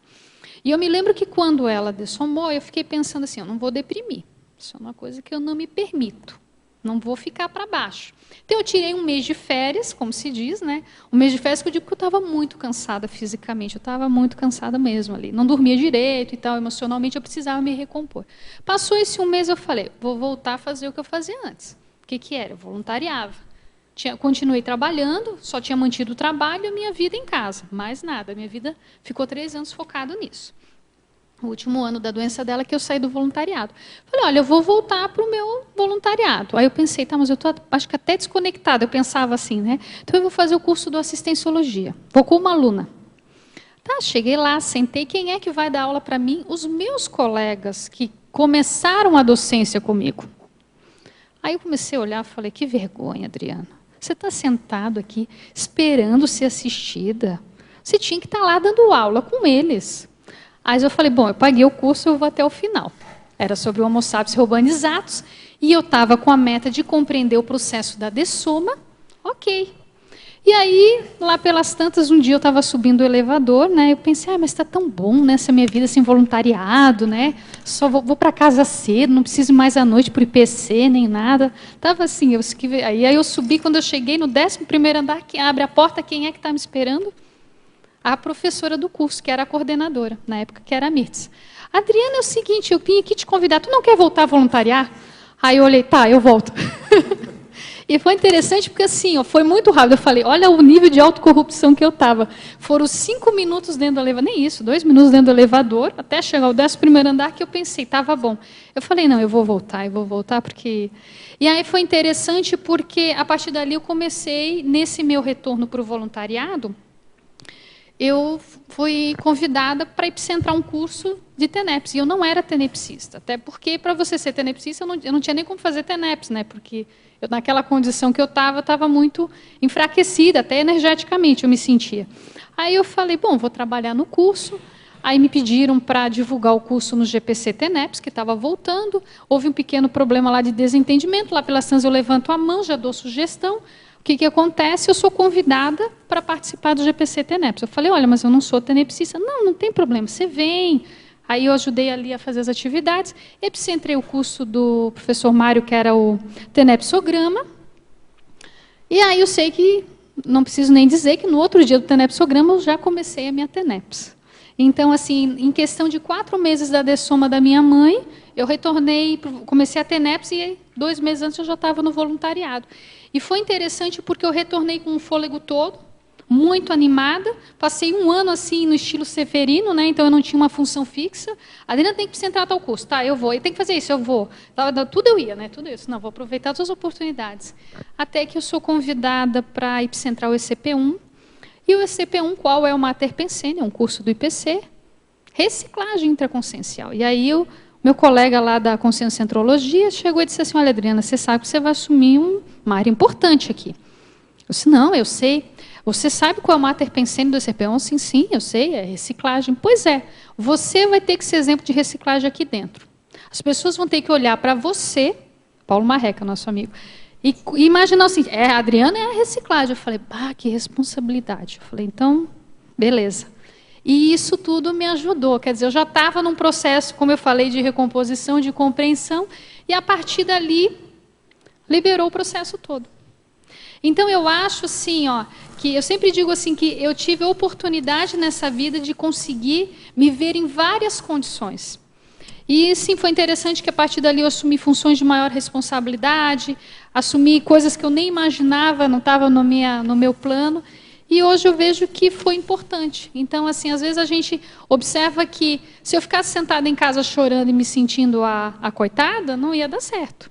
Então, eu precisava reagir. Como eu disse, foi só 1 mês de férias, gente. Depois eu já estava nativa.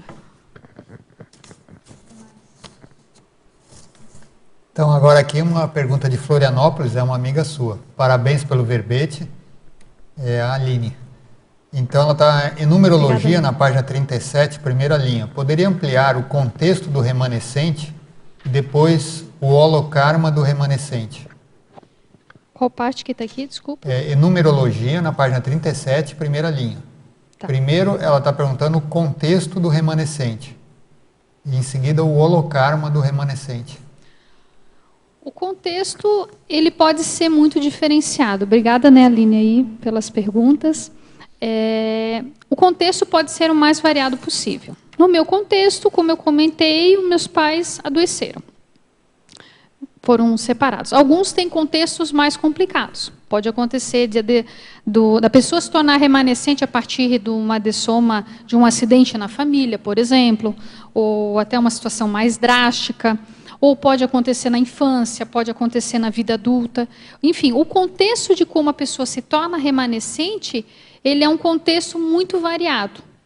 Então, como eu comentei, se tornar remanescente na infância, que aí as pessoas taxam como órfão, é uma coisa. Na vida adulta já é outra.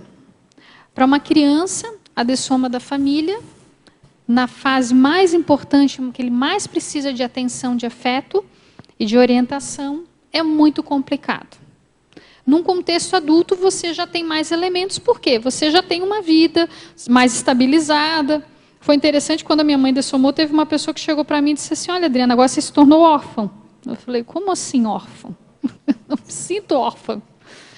Porque se sentir órfão significa assim, eu fiquei e tal, mas eu não tinha nada a ver. Então, o contexto ele é muito particular de cada um. Então, cada contexto também vai definir como é que a pessoa vai se trabalhar em relação a isso. Logicamente, uma pessoa que se torna remanescente a partir, por exemplo, de uma dessoma de um acidente dos seus familiares, às vezes é mais impactante. Eu acho que uma das coisas, por exemplo, que no meu contexto me ajudou, porque o período da doença e de convalescência dos dois, nós tivemos oportunidades de resolver as nossas situações. Então, foi muito interessante, porque a gente aproveitou, mesmo sendo aquela questão da doença, de ir nos resolvendo. Então, isso é uma coisa que eu não comentei, mas a gente conversou muito sobre a nossa relação familiar. A gente foi dizendo, olha, isso aqui que eu não gostava, por que isso aconteceu? E a pessoa foi trocando, meus pais fizeram isso entre eles. Eu e meu pai já tínhamos nos resolvido muita coisa, a gente já tinha... Eu sempre digo assim que eu e meu pai, nos últimos anos, independente da doença, já nos tratávamos numa relação de consciência para consciência. E é por isso que foi impactante quando ele dessomou, claro, porque era uma consciência extremamente positiva, mas, diferentemente da mãe, a minha mãe foi um pouquinho mais difícil, a gente foi se resolvendo. Só que a minha mãe, eu tive o processo de ter sido mãe dela nessa vida, porque durante 3 anos eu tratei ela como se fosse um filho. Então, eu sempre digo que dessomou a minha mãe, a minha filha e a minha amiga. Minha melhor amiga era a minha mãe. Então, isso também são coisas interessantes. Então, o contexto ele é muito particular, cada um tem essa condição. Só tem mais uma coisa que ela comentou, eu já te passo ali. Ela está perguntando o holocarma remanescente, aí ela faz um comentário. Pela sua vivência e pesquisa, qual a visão sobre a conta corrente holocármica e a condição do remanescente familiar? Porque tem um holocarma remanescente na numerologia. Aí ela faz essa complementação. Sim. Eu acho que... Em alguns aspectos, eu acho que eu consegui diminuir o meu débito.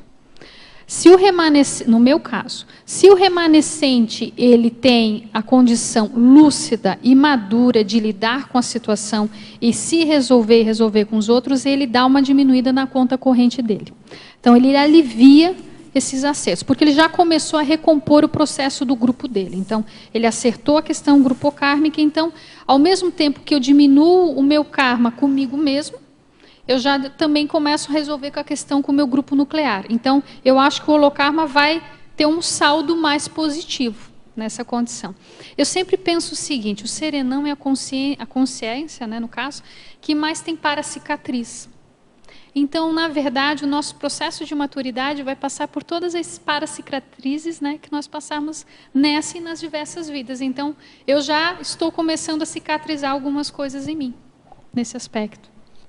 Agora, um pouquinho ainda dentro do que ela perguntou também, que eu estava lembrando de algumas situações. No filme, tem uma minissérie do Tut, do Tutankhamon, questão do Egito, e ele fala, ele seria o último daquela linhagem e há uma briga muito grande para com que ele consiga ter, então, herdeiros, né? Isso é uma temática que entrava muito nos processos da monarquia e essa tentativa de manter senão acabaria aquele processo familiar, da linhagem, né? Então, o que você já viu disso daí? O que você acha, na sua pesquisa, por exemplo, hipóteses aí de outras existências, no processo de que teria relação com um pouquinho do teu tema? Você chegou a pesquisar, viu que, por exemplo, seria em outras vidas suas, assim, acha que poderia ter existido condições parecidas, talvez, porque é muito visto isso em clãs, né? E ficam vidas e vidas as pessoas ali presas e ressomando dentro daquelas famílias e se mantendo. Então, como que seria essa libertação? O que você acha? Entrar um pouquinho mais nesse contexto seriexológico aí, um pouquinho. Eu não fiz uma pesquisa em relação a retrovidas em relação a isso, mas eu tenho algumas hipóteses, algumas reflexões. Eu pensei sim, questão de grupo, né, de clã, literalmente, eu uso até essa expressão, né? Eu vejo as pessoas muito em clã às vezes, sabe? Eu tenho a impressão que, para mim, eu tenho vindo... na minha vida anterior, possivelmente, eu resolvi algumas questões mais sérias que me propiciaram chegar nesse contexto, entre aspas, que é mais propício para o meu processo evolutivo. Eu acho que eu devo ter, em algum momento, tido alguma atitude mais madura, alguma assistência, algum diferencial ali, que me fez ter lucidez até para ressomar com um grupo que eu ressomei, como eu comentei, porque assim, eu acho que eu, meu pai e a minha mãe, nós tínhamos... Meus pais, para começar, consideravam a questão de várias vidas. Eu tenho como hipótese, já para início, que o meu pai tenha passado pela segunda dessoma, possivelmente 2 semanas depois, porque ele apareceu em 2 cursos que eu estava, para dizer que estava bem. Então, foi interessante. Então, eu já parto do princípio que alguma coisa diferente nós já tínhamos. Eu com os 2 ali. Então, eu acho que eu já vinha vindo, e eu acho que assim, eu precisava fazer essa limpada final ali para me liberar para fazer coisas mais sérias. Como eu comentei, as consciências que ainda precisam ficar grudadas umas nas outras, elas ainda estão num processo muito egóico, muito bíblico-chakra. Então, assim, ela não consegue expandir. Eu já vim nessa vida com uma visão mais universalista. Eu já vim com a condição de sair, como eu comentei com vocês. Eu já tinha consciência desde pequena que eu ia sair de casa e que eu ia continuar a minha vida e tocar a minha vida. Então, assim, estar hoje nessa condição não é estranha para mim. É interessante falar, sabe? Porque eu não me sinto numa condição de estranhamento nisso. Apesar lógico, de ter sofrido, lógico, chorei muito, aquela coisa toda, até entender... Mas não é uma situação pesada e sofrida, não. Então, eu tenho como hipótese que aquilo que era mais sério, que eu e os 2 tínhamos, a gente teve um propósito para vir exatamente nesse contexto, fazer exatamente isso. Eu tenho sensação nítida, assim, que a gente não veio nada aleatório, veio extremamente pontuado, eu e ele. Por isso que eu digo que, para mim, eles são 2 amigos evolutivos. Então, assim, eu consigo olhar para ele como consciências amigas. Assim, mais extrapolou papel pai e mãe, né? E eu imagino assim, porque hoje, por exemplo, quando eu tenho projeção, eventualmente com eles já rejuvenesceram. E eu já cheguei aos 40. E eles estão rejuvenescidos na faixa dos 40. Daqui a pouco, eu me projeto mais velha que os 2. Eu vou chamar pai, mãe. É interessante, porque já quebrou um pouco o negócio, sabe? Então, eu não cheguei... Eu vou te falar uma coisa, assim, a minha intenção agora... Eu tenho até de fazer um curso da Consecutivos, que eu gostaria de compreender melhor essas pessoas. Não só os 2, mas outras 2 pessoas que moraram na minha infância conosco, que foi uma prima e uma avó minha avó já dessomou, a minha prima ainda está aqui. E eu quero entender melhor algumas questões. Eu assisti a tertúlia matinal da Cristiane Ferrara, ela trouxe a questão do grupo Karmograma. Eu quero agora começar a extrapolar isso para a vida anterior, sabe? Porque eu acho que tem informações que eu não entendi ainda. Eu me foquei nessa vida, tá? Nesse processo. Mas eu acho que tem coisas mais sérias que eu preciso aprofundar. Tem uma tertúlia, eu recentemente tinha até comentado, tem uma tertúlia do Valdo chamada Efeitos da Autossereaxialidade. E que aí ele passou a tertúlia inteira abordando que para você entender essa existência, analisando basicamente a família nuclear. Então, por isso que eu te perguntei, porque além dessas questões de clã e tudo mais, também houve até o próprio caso dele, num caso que foi um caso positivo, mas então que ele cita, né, da personalidade consecutiva e de um familiar dele dessomar e ressomar novamente na mesma linhagem, né? E que é algo muito abordado também. O Ian Stevenson, ele entra nas pesquisas de seriaxialidade e ele cita de casos, então, né, de acidentes, a pessoa perdeu o filho ou ficou com única e daqui a pouco aquilo leva ela a ter algum filho dentro que era a mesma personalidade, né? Era como, por exemplo, você tendo daqui a pouco um filho e ser o seu pai ou a sua mãe, né? Então, por isso que eu te perguntei o que você já entrou nessa parte mesmo dos fenômenos em seriaxialidade, do ponto de vista extrafísico, se você chegou a pesquisar um pouco mais. Eu vou realmente agora focar, minha próxima meta é tentar entender a última vida.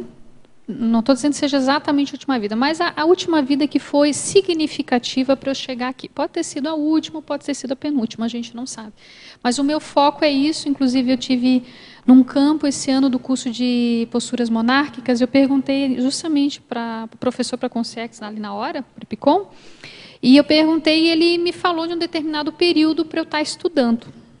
E eu vou agora... Estou investindo para começar a estudar realmente isso. Eu quero extrapolar para esse processo. Sair dessa condição dessa vida e eu quero entender melhor esse contexto de vidas anteriores, o porquê. Quando eu comentei aquela frase do professor Valdo, ninguém vem por acaso com a mãe ou com o pai e tal, que existe um porquê, eu tenho consciência que nós temos um ponto ali que convergiu, que chegou assim, olha, vocês três tinham que vir nesse contexto. Eu tenho plena consciência disso. Eu ainda não descobri qual, mas eu quero investir nisso sim. E eu acho que é importante para a gente entender melhor por que nós caímos numa determinada família. Não é de paraquedas. Chegamos numa família, sim, com algum porquê. Seja a pessoa na condição que ela ressomou ou a família que ela conviveu ao longo da vida, porque também tem isso. E extrapolando a questão de família, não só essa família consanguínea, nossa família evolutiva, nossa família de amigos, profissional, as consciências que convivem conosco. Eu trabalho com a psicologia e eu sou psicólogo e já atuei também em instituição de acolhimento, e então acabava vendo, eu lembrando assim, teve um caso que foi positivo de uma, talvez vendo assim, que a gente vê uma menina que ela vinha de uma situação também de família com bastante complicação, e aí dessoma um pai e mãe, e ela não tem mais irmãos também que tinham dessomado, mas aquilo leva a uma mudança, porque depois ela vai para todo um contexto de melhorar, né? Então, e não seguir o mesmo caminho, talvez, claro que teria que acompanhar a vida inteira, mas o mesmo caminho dos pais, né, em termos de dependência química e outros problemas assim. Então, eu fico pensando, é um tema complexo, você se situar dentro da família e ver o motivo disso acontecer, né, de ele se tornar um remanescente. Por isso que eu te pergunto um pouquinho nesse contexto, assim, de você falar um pouquinho mais. As duas hipóteses muito sérias para mim é o seguinte, que as coisas mais sérias que eu precisava resolver, eu já resolvi. E a segunda hipótese é de que eles foram as consciências que me dariam as condições de eu poder estar aqui e fazer o que eu tenho que fazer. Eu parto desse princípio, porque a minha mãe dessomou exatamente quando eu fiz 35 anos. Então, a fase preparatória eles estiveram. A fase executiva, tipo, é com você, Adriana. Não é mais com ninguém. Então, eu sinto isso muito nitidamente. Então, essa questão até da data, da idade que eu tinha, para mim tem um significado importante. Ricardo. Alô. Adriana, uma dúvida para ti. Assim, eu estava pensando se eu contava o caso ou se eu ia direto para a dúvida, mas eu vou contar o caso. Assim. Pessoas relativamente próximas assim, têm a seguinte história. O casal morava na Polônia antes de vir para o Brasil, antes da guerra, e aí conseguiu sair antes da guerra. E o casal veio e ficou aquela expectativa durante a guerra se a família dela teria sobrevivido, porque a dele já tinha gente no Brasil. Então, ficou essa expectativa, e quando terminou a guerra, viu-se que ninguém tinha sobrevivido. À medida que os imigrantes foram chegando, trouxeram notícia que ninguém tinha sobrevivido, e ela teve a consciência de ser uma remanescente de família nuclear. E uma coisa que relatavam dessa pessoa é que ela foi muito amarga durante a vida dela e que ela não permitia que as pessoas rissem perto dela. Se as pessoas rissem, ela falava uma coisa na língua nativa dela de que não era para rir. E foi assim, até dessomar, muito idosa, assim. E até um pouquinho antes de dessomar, tem uma única foto dela sorrindo, assim, que se guarda, os familiares guardam como uma coisa assim, né? E só que esse traço de não poder sorrir, ou ampliando mais, talvez de não poder ser feliz, vamos dizer assim, isso é algo que, conhecendo as pessoas das gerações seguintes, isso é algo que foi avançando geração por geração. E a minha dúvida é assim, como é que você orientaria, se você talvez tivesse a oportunidade de estar na frente dessa pessoa, talvez dizer uma coisa para ela, ou o que seria interessante de profilaxia dessa herança intergeracional desse fato? Não sei se ficou clara a minha pergunta. Sim, eu entendi. Vamos ver se vai ajudar isso que eu vou falar. Quando você começou a falar, o que me veio assim? Ela primeiro tem que se perdoar por que ela veio e eles ficaram. Porque, na verdade, a sensação que me dá, olhando ali, é que ela não perdoou o fato de que só ela veio. Então, é como se ela se sentisse culpada porque ela teve a oportunidade e eles não tiveram. Então, isso é uma coisa muito séria. Quando existe o processo da dessoma e as coisas não estão bem resolvidas, o processo de culpa ele é muito forte na pessoa. Então, tudo aquilo que vem de mágoa, de coisa mal resolvida, aparece. Inevitavelmente, toda dessoma, a pessoa para se questionar. Será que eu fiz o que eu poderia ter feito? Será que eu fiz o melhor? Será que eu não fui ausente ou me omiti em momentos que eu deveria ter feito? Então, para mim, possivelmente a condição dela é que ela tem que se perdoar. Porque ela conseguiu vir, era mérito dela. Por alguma condição ela precisava vir. Ela pode ter vindo naquele grupo, mas a história dela é diferente deles. Muitas vezes a pessoa vem para um grupo e acontece um monte de gente que dessoma muito jovem. Mas essa pessoa permanece. A gente tem a questão da resiliência, que é muito utilizada, inclusive na psicologia. Aquele grupo, ele é um grupo mais complicado, mais difícil, mais delicado, mas essa consciência vem, ela tem uma paragenética, ela traz um diferencial para essa vida, então o contexto dela, o que ela precisa fazer é muito diferente. Então ela pode ter vindo com aquela família, porque ela precisava, por algum motivo, estar ali. Tinham questões ali muito importantes para resolver. Mas ela não estava na mesma condição que essas consciências. Então, assim, é importante entender assim, aquilo que é o meu, aquilo que é o do outro e aquilo que é o nosso. Sempre é importante fazer essa reflexão do meu, do outro e do que é o nosso. Porque não estamos todos no mesmo contexto. Não tem como. Então, mesmo irmãos têm histórias tão diferentes. Eu não tenho irmãos nessa vida, mas eu observo as pessoas que têm irmãos. Tem todos os aportes iguais, na média, né? Afeto, carinho, foi para a escola, teve uma cama para dormir, teve comida, uma família estável, tal. Porém, com atuações completamente diferentes. Às vezes, um acaba indo para um caminho mais complicado, se mete em situações não necessárias, e o outro aproveita as oportunidades e faz muita coisa. Ou, às vezes, não tiveram nada, mas um conseguiu se sobressair e o outro permaneceu. Então, nós somos diferentes. Então, eu diria isso para ela tem que se perdoar. A gente não é a nossa família.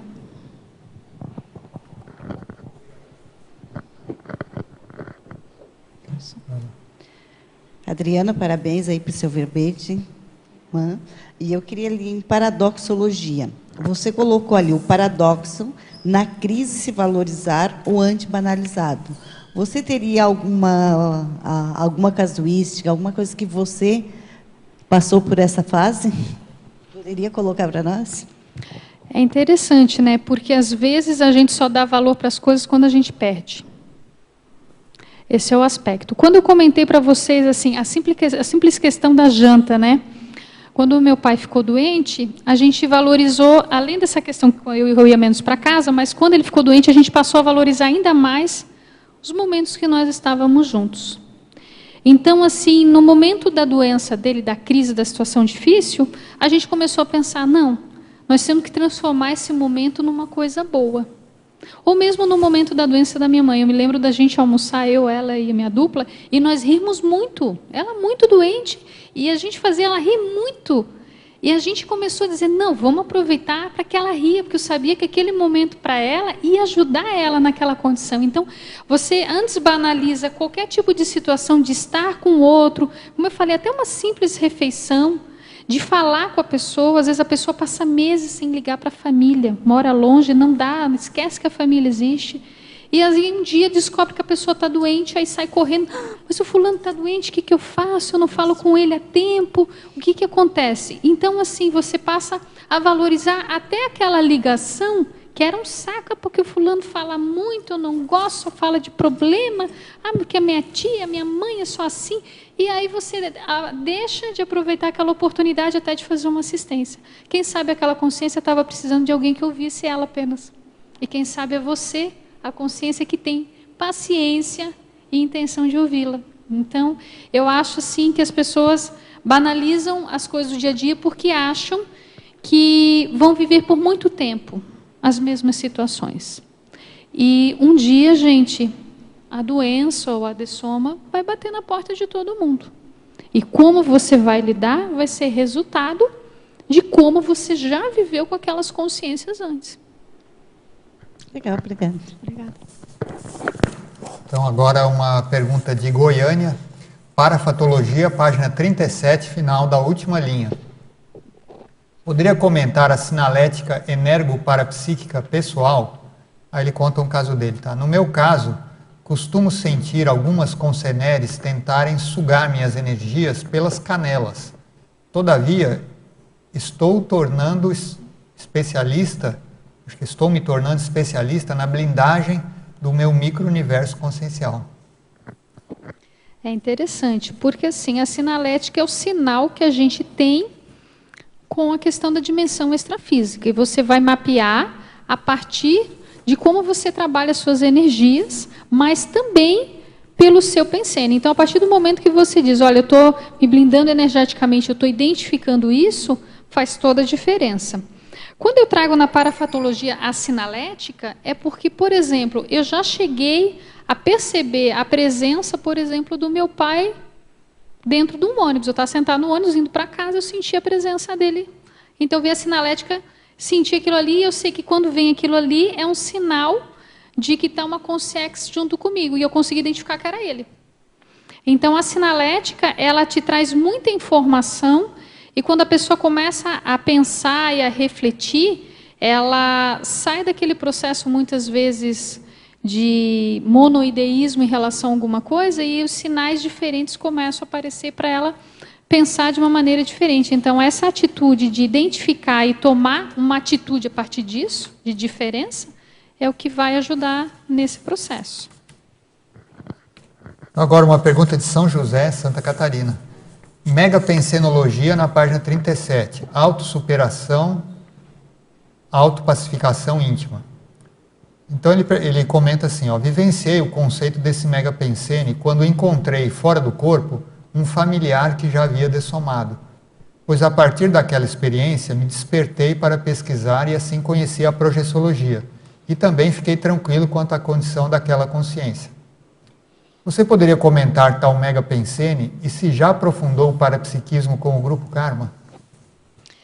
Bom, esse processo da autossuperação é quando você começa a superar aquelas coisas mais, pelo menos as mais básicas, vai te trazendo uma paz muito grande em relação a isso. Em relação à minha família, o meu Grupo Karma, os meus amigos, eu procuro, como eu falei, eu tenho procurado fazer o seguinte, isso é uma postura íntima minha, de resolver as minhas situações com as pessoas. Então, eu tento, a cada momento, avaliar como é que é o meu comportamento aqui, em tal situação, com fulano, intrafisicamente, extrafisicamente, eu procuro avaliar isso tudo. Quando eu começo a fazer isso, eu começo a refletir sobre qual foi a postura que eu tomei em relação a isso. E aí, a partir dessa minha reflexão, dessa mudança de como eu lido com isso, isso vai me gerando uma autopacificação no seguinte sentido, eu sinto que eu vou entendendo que eu estou fazendo a coisa certa. Eu acho que a pessoa, quando ela... Eu acho que todo mundo está aqui para resolver alguma coisa. A pessoa, quando ela resolve as suas coisas mais básicas, mais sérias, elas conseguem, na minha opinião, se ter uma sensação de paz íntima, quando a gente se resolve em relação àquilo. Então, a pacificação, para mim, ela é uma condição quando você sente que você está tranquilo em relação àquelas situações. Então, eu tenho tentado aplicar isso no meu Grupo Karma. Não é simples, porque eu tenho relações muito diferentes. Eu tenho amigos que eu tenho mais afinidade, tem pessoas que eu convivo que não são tão amigas, mas eu procuro manter uma relação de paradiplomacia. Mas eu tenho tentado trabalhar nesse sentido, assim, de tentar ver qual a melhor postura e, a partir dali, tomar uma atitude mais madura. Agora, em Fatologia, na página 37, quarta linha. Poderia comentar o ganho secundário recebido enquanto vítima? Bom, como eu comentei antes, assim, a pessoa que ela é vítima, ela pede para si, né? Então, ela necessita não só da atenção, do afeto, mas também da energia do outro. Então, assim, se eu sou vista como uma coitada e tal, então as pessoas sempre vão esperar menos de mim, e aí eu vou ter justificativa para não fazer determinadas coisas, e aí mesmo, e paralelo com isso ainda ganho carinho, ganho afeto, e aí ganho energia, né, também dessa consciência, eu estou pedindo para mim, então tem um ganho secundário muito grande, né? Ai, coitada, né? Tem que entender, olha o que aconteceu com ela, a gente também não pode tratar ela como todo mundo, nesse momento ela está precisando que dê uma aliviada para ela nas coisas, e não pode ser assim não, porque o que acontece? Quando a gente entra num processo de vitimização por um processo de perda, no caso, que primeiro que ninguém perde ninguém, mas quando a gente perde também a energia daquela consciência com que a gente convivia. Então, quando a gente fala do processo de perda, a gente não está falando só da presença física, nós estamos falando da energia que a gente convivia com aquela pessoa. Então, eu tenho que compensar isso de alguma forma. E de onde é que vai vir? Tem que vir de mim, não tem que vir do outro.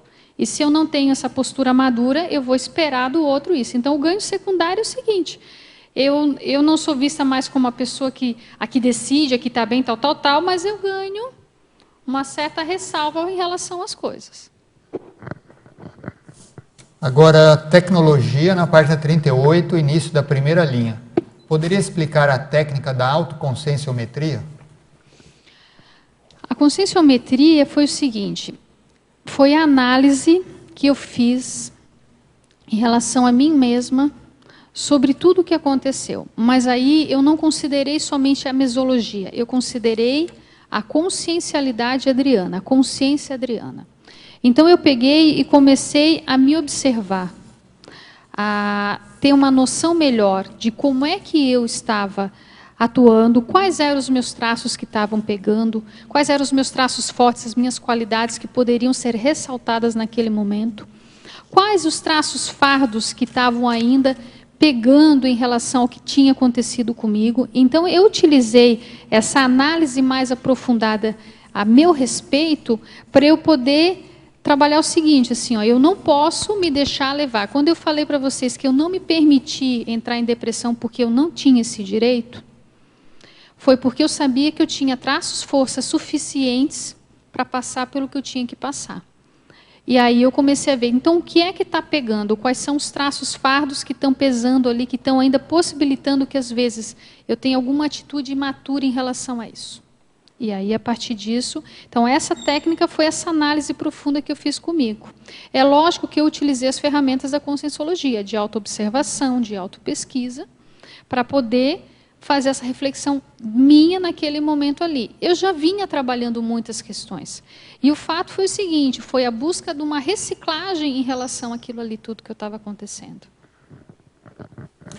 Agora também de Florianópolis é mais uma sugestão, é a Maria Jussara, ela está sugerindo aqui um filme que ela assistiu na semana passada. O filme chama Nada é para Sempre. Ela diz que aborda essa questão aqui que você está trazendo, e dá parabéns para todo mundo. Agora uma pergunta de Porto Alegre. Professora Adriana, parabéns pelo verbete. Eu me identifiquei com o tema, pois sou uma quase remanescente. Apesar dessa condição, sempre tive autonomia afetiva desde muito cedo, o que fez com que eu vivenciasse o item 5 superadora, lá da taxologia. Então ela pergunta, você poderia falar mais sobre a autonomia afetiva? A autonomia afetiva é a seguinte condição, assim, eu tenho uma relação de interdependência com as outras consciências, ou seja, primeiro, eu me basto naquilo que é o mínimo necessário para mim, enquanto consciência, me manter, eu não dependo de um elogio do outro para começar bem o meu dia, por exemplo, eu não dependo que eu tenha Y, X ou Z na minha vida para que eu possa ser uma consciência que precisa levantar todo dia de manhã e continuar a minha vida. Então, eu sou autônoma, eu sou a responsável por todas as coisas boas e difíceis que eu passo na minha vida. Não tem como não passar por isso. Então, essa autonomia é o seguinte, eu não dependo de que alguém doe sua energia ou doe seu afeto para que eu possa me sentir bem. Como eu falei, as nossas relações, elas têm que ser relações de complementariedade, não de apego e não de posse. Então, para mim, a autonomia afetiva é você ter relação não de apego com os outros, não de posse. Então, eu não tenho mais o meu, o minha, mas a consciência que faz parte nesse contexto na minha vida e que é importante, que eu gosto, me sinto bem, mas eu tenho o principal, que é o seguinte, eu sou o mastro do meu barco. Então, para furar o meu casco, eu vou segurar até o final. Eu não vou deixar nada cair, nada derrubar, sou eu que seguro o negócio mais sério. Os outros podem me ajudar, mas a principal responsável por toda e qualquer coisa sou eu. E isso é intransferível. Agora, a maniologia, na página 39. Como minimizar essa mania de depender emocionalmente da família? Fato tão comum nos países latinos. até que ponto essa mania passa a ser negativa? Eu acho que ela é negativa a partir do momento que a pessoa tem oportunidade de ter a vida dela e ela ainda acha que precisa ficar embaixo da asa do pai e da mãe ou grudada nos irmãos. Eu acho que é importante a gente ter família, eu sou favorável a gente ter relações saudáveis com a família, não relações de dependência da família. A gente usa muito aquela questão da geração canguru, que é aquela consciência que já passou do tempo de sair de casa e está lá, dependendo emocionalmente, às vezes até financeiramente, e fisicamente e energeticamente dos pais. A gente tem que pensar o seguinte, nós não nascemos para ficarmos grudados na nossa família. A gente nasceu com um propósito maior de tocar a nossa vida, de fazer as nossas coisas. Então, a pessoa que ela ainda precisa ficar grudada o tempo todo na família dela, ela tem que pensar isso. Então, uma coisa é você ter uma mãe, um pai, um irmão que você até pode até ligar, conversar, ter uma relação saudável. Outra coisa é quando você precisa depender daquela conversa, ou precisa depender do dinheiro daquela pessoa, ou precisa depender de alguma coisa mais séria que venha do outro. Então, assim, eu parto do princípio que as pessoas têm filhos não para si, mas para o mundo. Então, as pessoas têm que pensar o seguinte, o mundo é muito grande, a gente tem muita coisa para viver, para passar e para conhecer, e não dá para a gente perder a oportunidade e ficar morando no mesmo terreninho da família. Quando eu falei esse exemplo, é nesse sentido, as pessoas perdem oportunidades por achar que elas têm que ficar naquele contexto ali. Então, eu acho que tem que avaliar o seguinte, a minha relação é uma relação de interdependência ou é uma relação de dependência? Ou talvez de independência, eu não quero saber deles, que também não é o ideal. Bom, Adriana, estamos chegando aqui ao nosso final. A gente agradece muito aqui a sua apresentação do seu verbete, foi muito bom. Você gostaria de complementar alguma coisa, de colocar alguma coisa que não foi debatida no seu verbete? Pode, vai lá. Bom, eu pensei em algumas coisas para falar aqui, mas eu acho que praticamente a gente falou mais as questões mais sérias que tinham que ser faladas, né? Mas eu queria terminar com uma frase que eu vi do professor Valdo, que eu acho que é uma frase para a gente começar a refletir mais, que é a seguinte, o nosso lar é o universo, somos cidadãos do cosmos.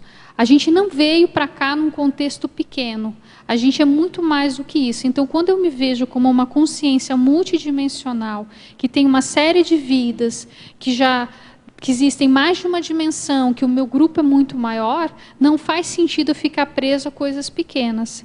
Então, o nosso lar, então, a nossa casa, não é só a casa que eu me criei ou a casa que eu moro hoje, ela é muito mais do que isso. A casa da gente é onde a gente se sente bem. A família da gente não é só quem tem o sangue da gente, são as pessoas com quem eu convivo e que eu gostam de mim, que a gente tem uma relação. Então, isso que é importante. É essa condição mais ampla dentro desse processo ali do que o professor Valdo comentou. Muito bom. Então, nós agradecemos aqui a professora Adriana. Esperamos, como sempre, mais alguns verbetes, né? Agradecemos aqui a equipe da Enciclosapiens. Hoje está o Gabriel aqui, a equipe do Tertuliário, a Karina, o Robson lá na parte técnica. E passamos, então, para os nossos avisos e divulgações. Agradeço. As pontuações da tertúlia de hoje são 30 assinaturas de um livro de presença, 10 perguntas presenciais e 22 perguntas online. Os recados de hoje serão com Valdirene, a complementário, Cíntia Alves, Fórum da TENEPS, Marlene Roque, com Web Conference, Liderança Compartilhada, e João Paulo, com série Exorama, da Consecutivos. Boa tarde a todos. Estou aqui em nome do CAEC para convidar para o curso acoplamentário, que acontecerá no próximo final de semana, sexta, sábado e domingo, aqui no campus CAEC. O acoplamentário é um laboratório grupal e multidimensional, tecnicamente preparado para o desenvolvimento do parapsiquismo e o aperfeiçoamento dos atributos conscienciais. Este acoplamentário acontecerá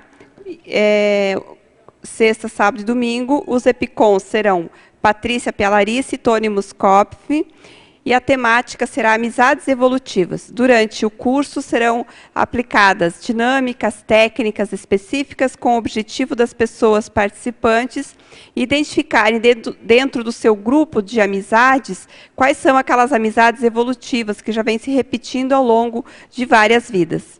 Então, os interessados podem participar e fazer a inscrição na recepção do CAEC ou através do telefone 45 3525 2652. Só lembrando que este acoplamentário ele está com preço especial. Está o valor de R$ 225. Obrigada.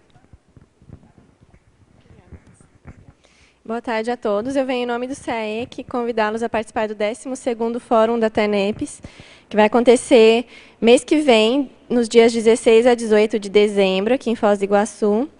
Nós temos inscrições tanto presenciais como online, então quem não puder estar presencialmente pode acompanhar online. Quem fizer a inscrição ainda agora no mês de novembro vai concorrer ao sorteio do livro Teáticas da TENEPES, que vai ser, inclusive, lançado no Fórum da TENEPES no dia 16. Então, o fórum está muito legal, muito interessante. Nós teremos uma conferência de abertura com a professora Marina Tomás sobre AutoFIEX. Nós teremos uma conferência também no sábado sobre qualificação do TNPCista em direção ao FIEX. Teremos uma conferência no domingo de Crescendo o TENEPES para ambulatório e OFIEX. Teremos também, durante o evento, 3 mesas, teremos um campo bioenergético.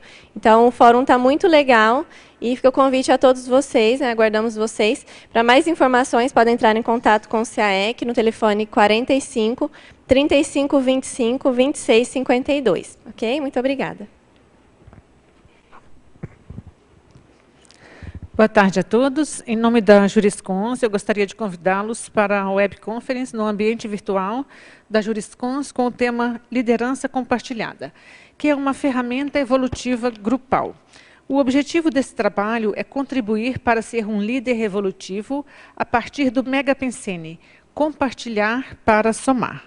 A palestra, a webconference, vai acontecer nesse dia 19/11, ou seja, sábado próximo, às 15 horas, no site da juriscons.org. Quem vai ministrar sou eu, Marlene Roque. Aguardo vocês. Obrigada. Boa tarde, eu venho falar em nome da Consecutivos, do curso Seriexorama, que vai acontecer nos dias 3 e 4 de dezembro agora, no Hotel Mabu, aqui em Foz do Iguaçu, e que se trata de um curso relacionado ao panorama de pesquisas seriexológicas. Vai ter uma série de professores que vão falar tanto das hipóteses de vidas passadas deles mesmos, como também estudos de caso. Por exemplo, a professora Mabel Teles vai fazer um cotejo a respeito do professor Valdo, do Sebastião Caldas, do Zéfiro. Então, vão ser pesquisas que já estão em andamento, de pessoas que fazem, na maioria dos casos, estão pesquisando sobre hipóteses delas mesmas. Então, como é que foi a pesquisa, qual foi o cotejo, o que aconteceu, as sincronicidades, os elementos que ajudaram ela a tirar suas conclusões dentro da pesquisa e também estudos de caso. Então, repetindo, o curso vai acontecer nos dias 3 e 4 de dezembro, no Mabu, hotel aqui em Foz do Iguaçu. As inscrições podem ser feitas tanto na Consecutivos quanto no CAEC. Obrigado. O próximo verbete será Assistência Energética da especialidade Interassistenciologia com a verbetógrafa Adriana Lopes. Agradecemos a todos, tenham uma boa tarde e aguardamos por vocês amanhã.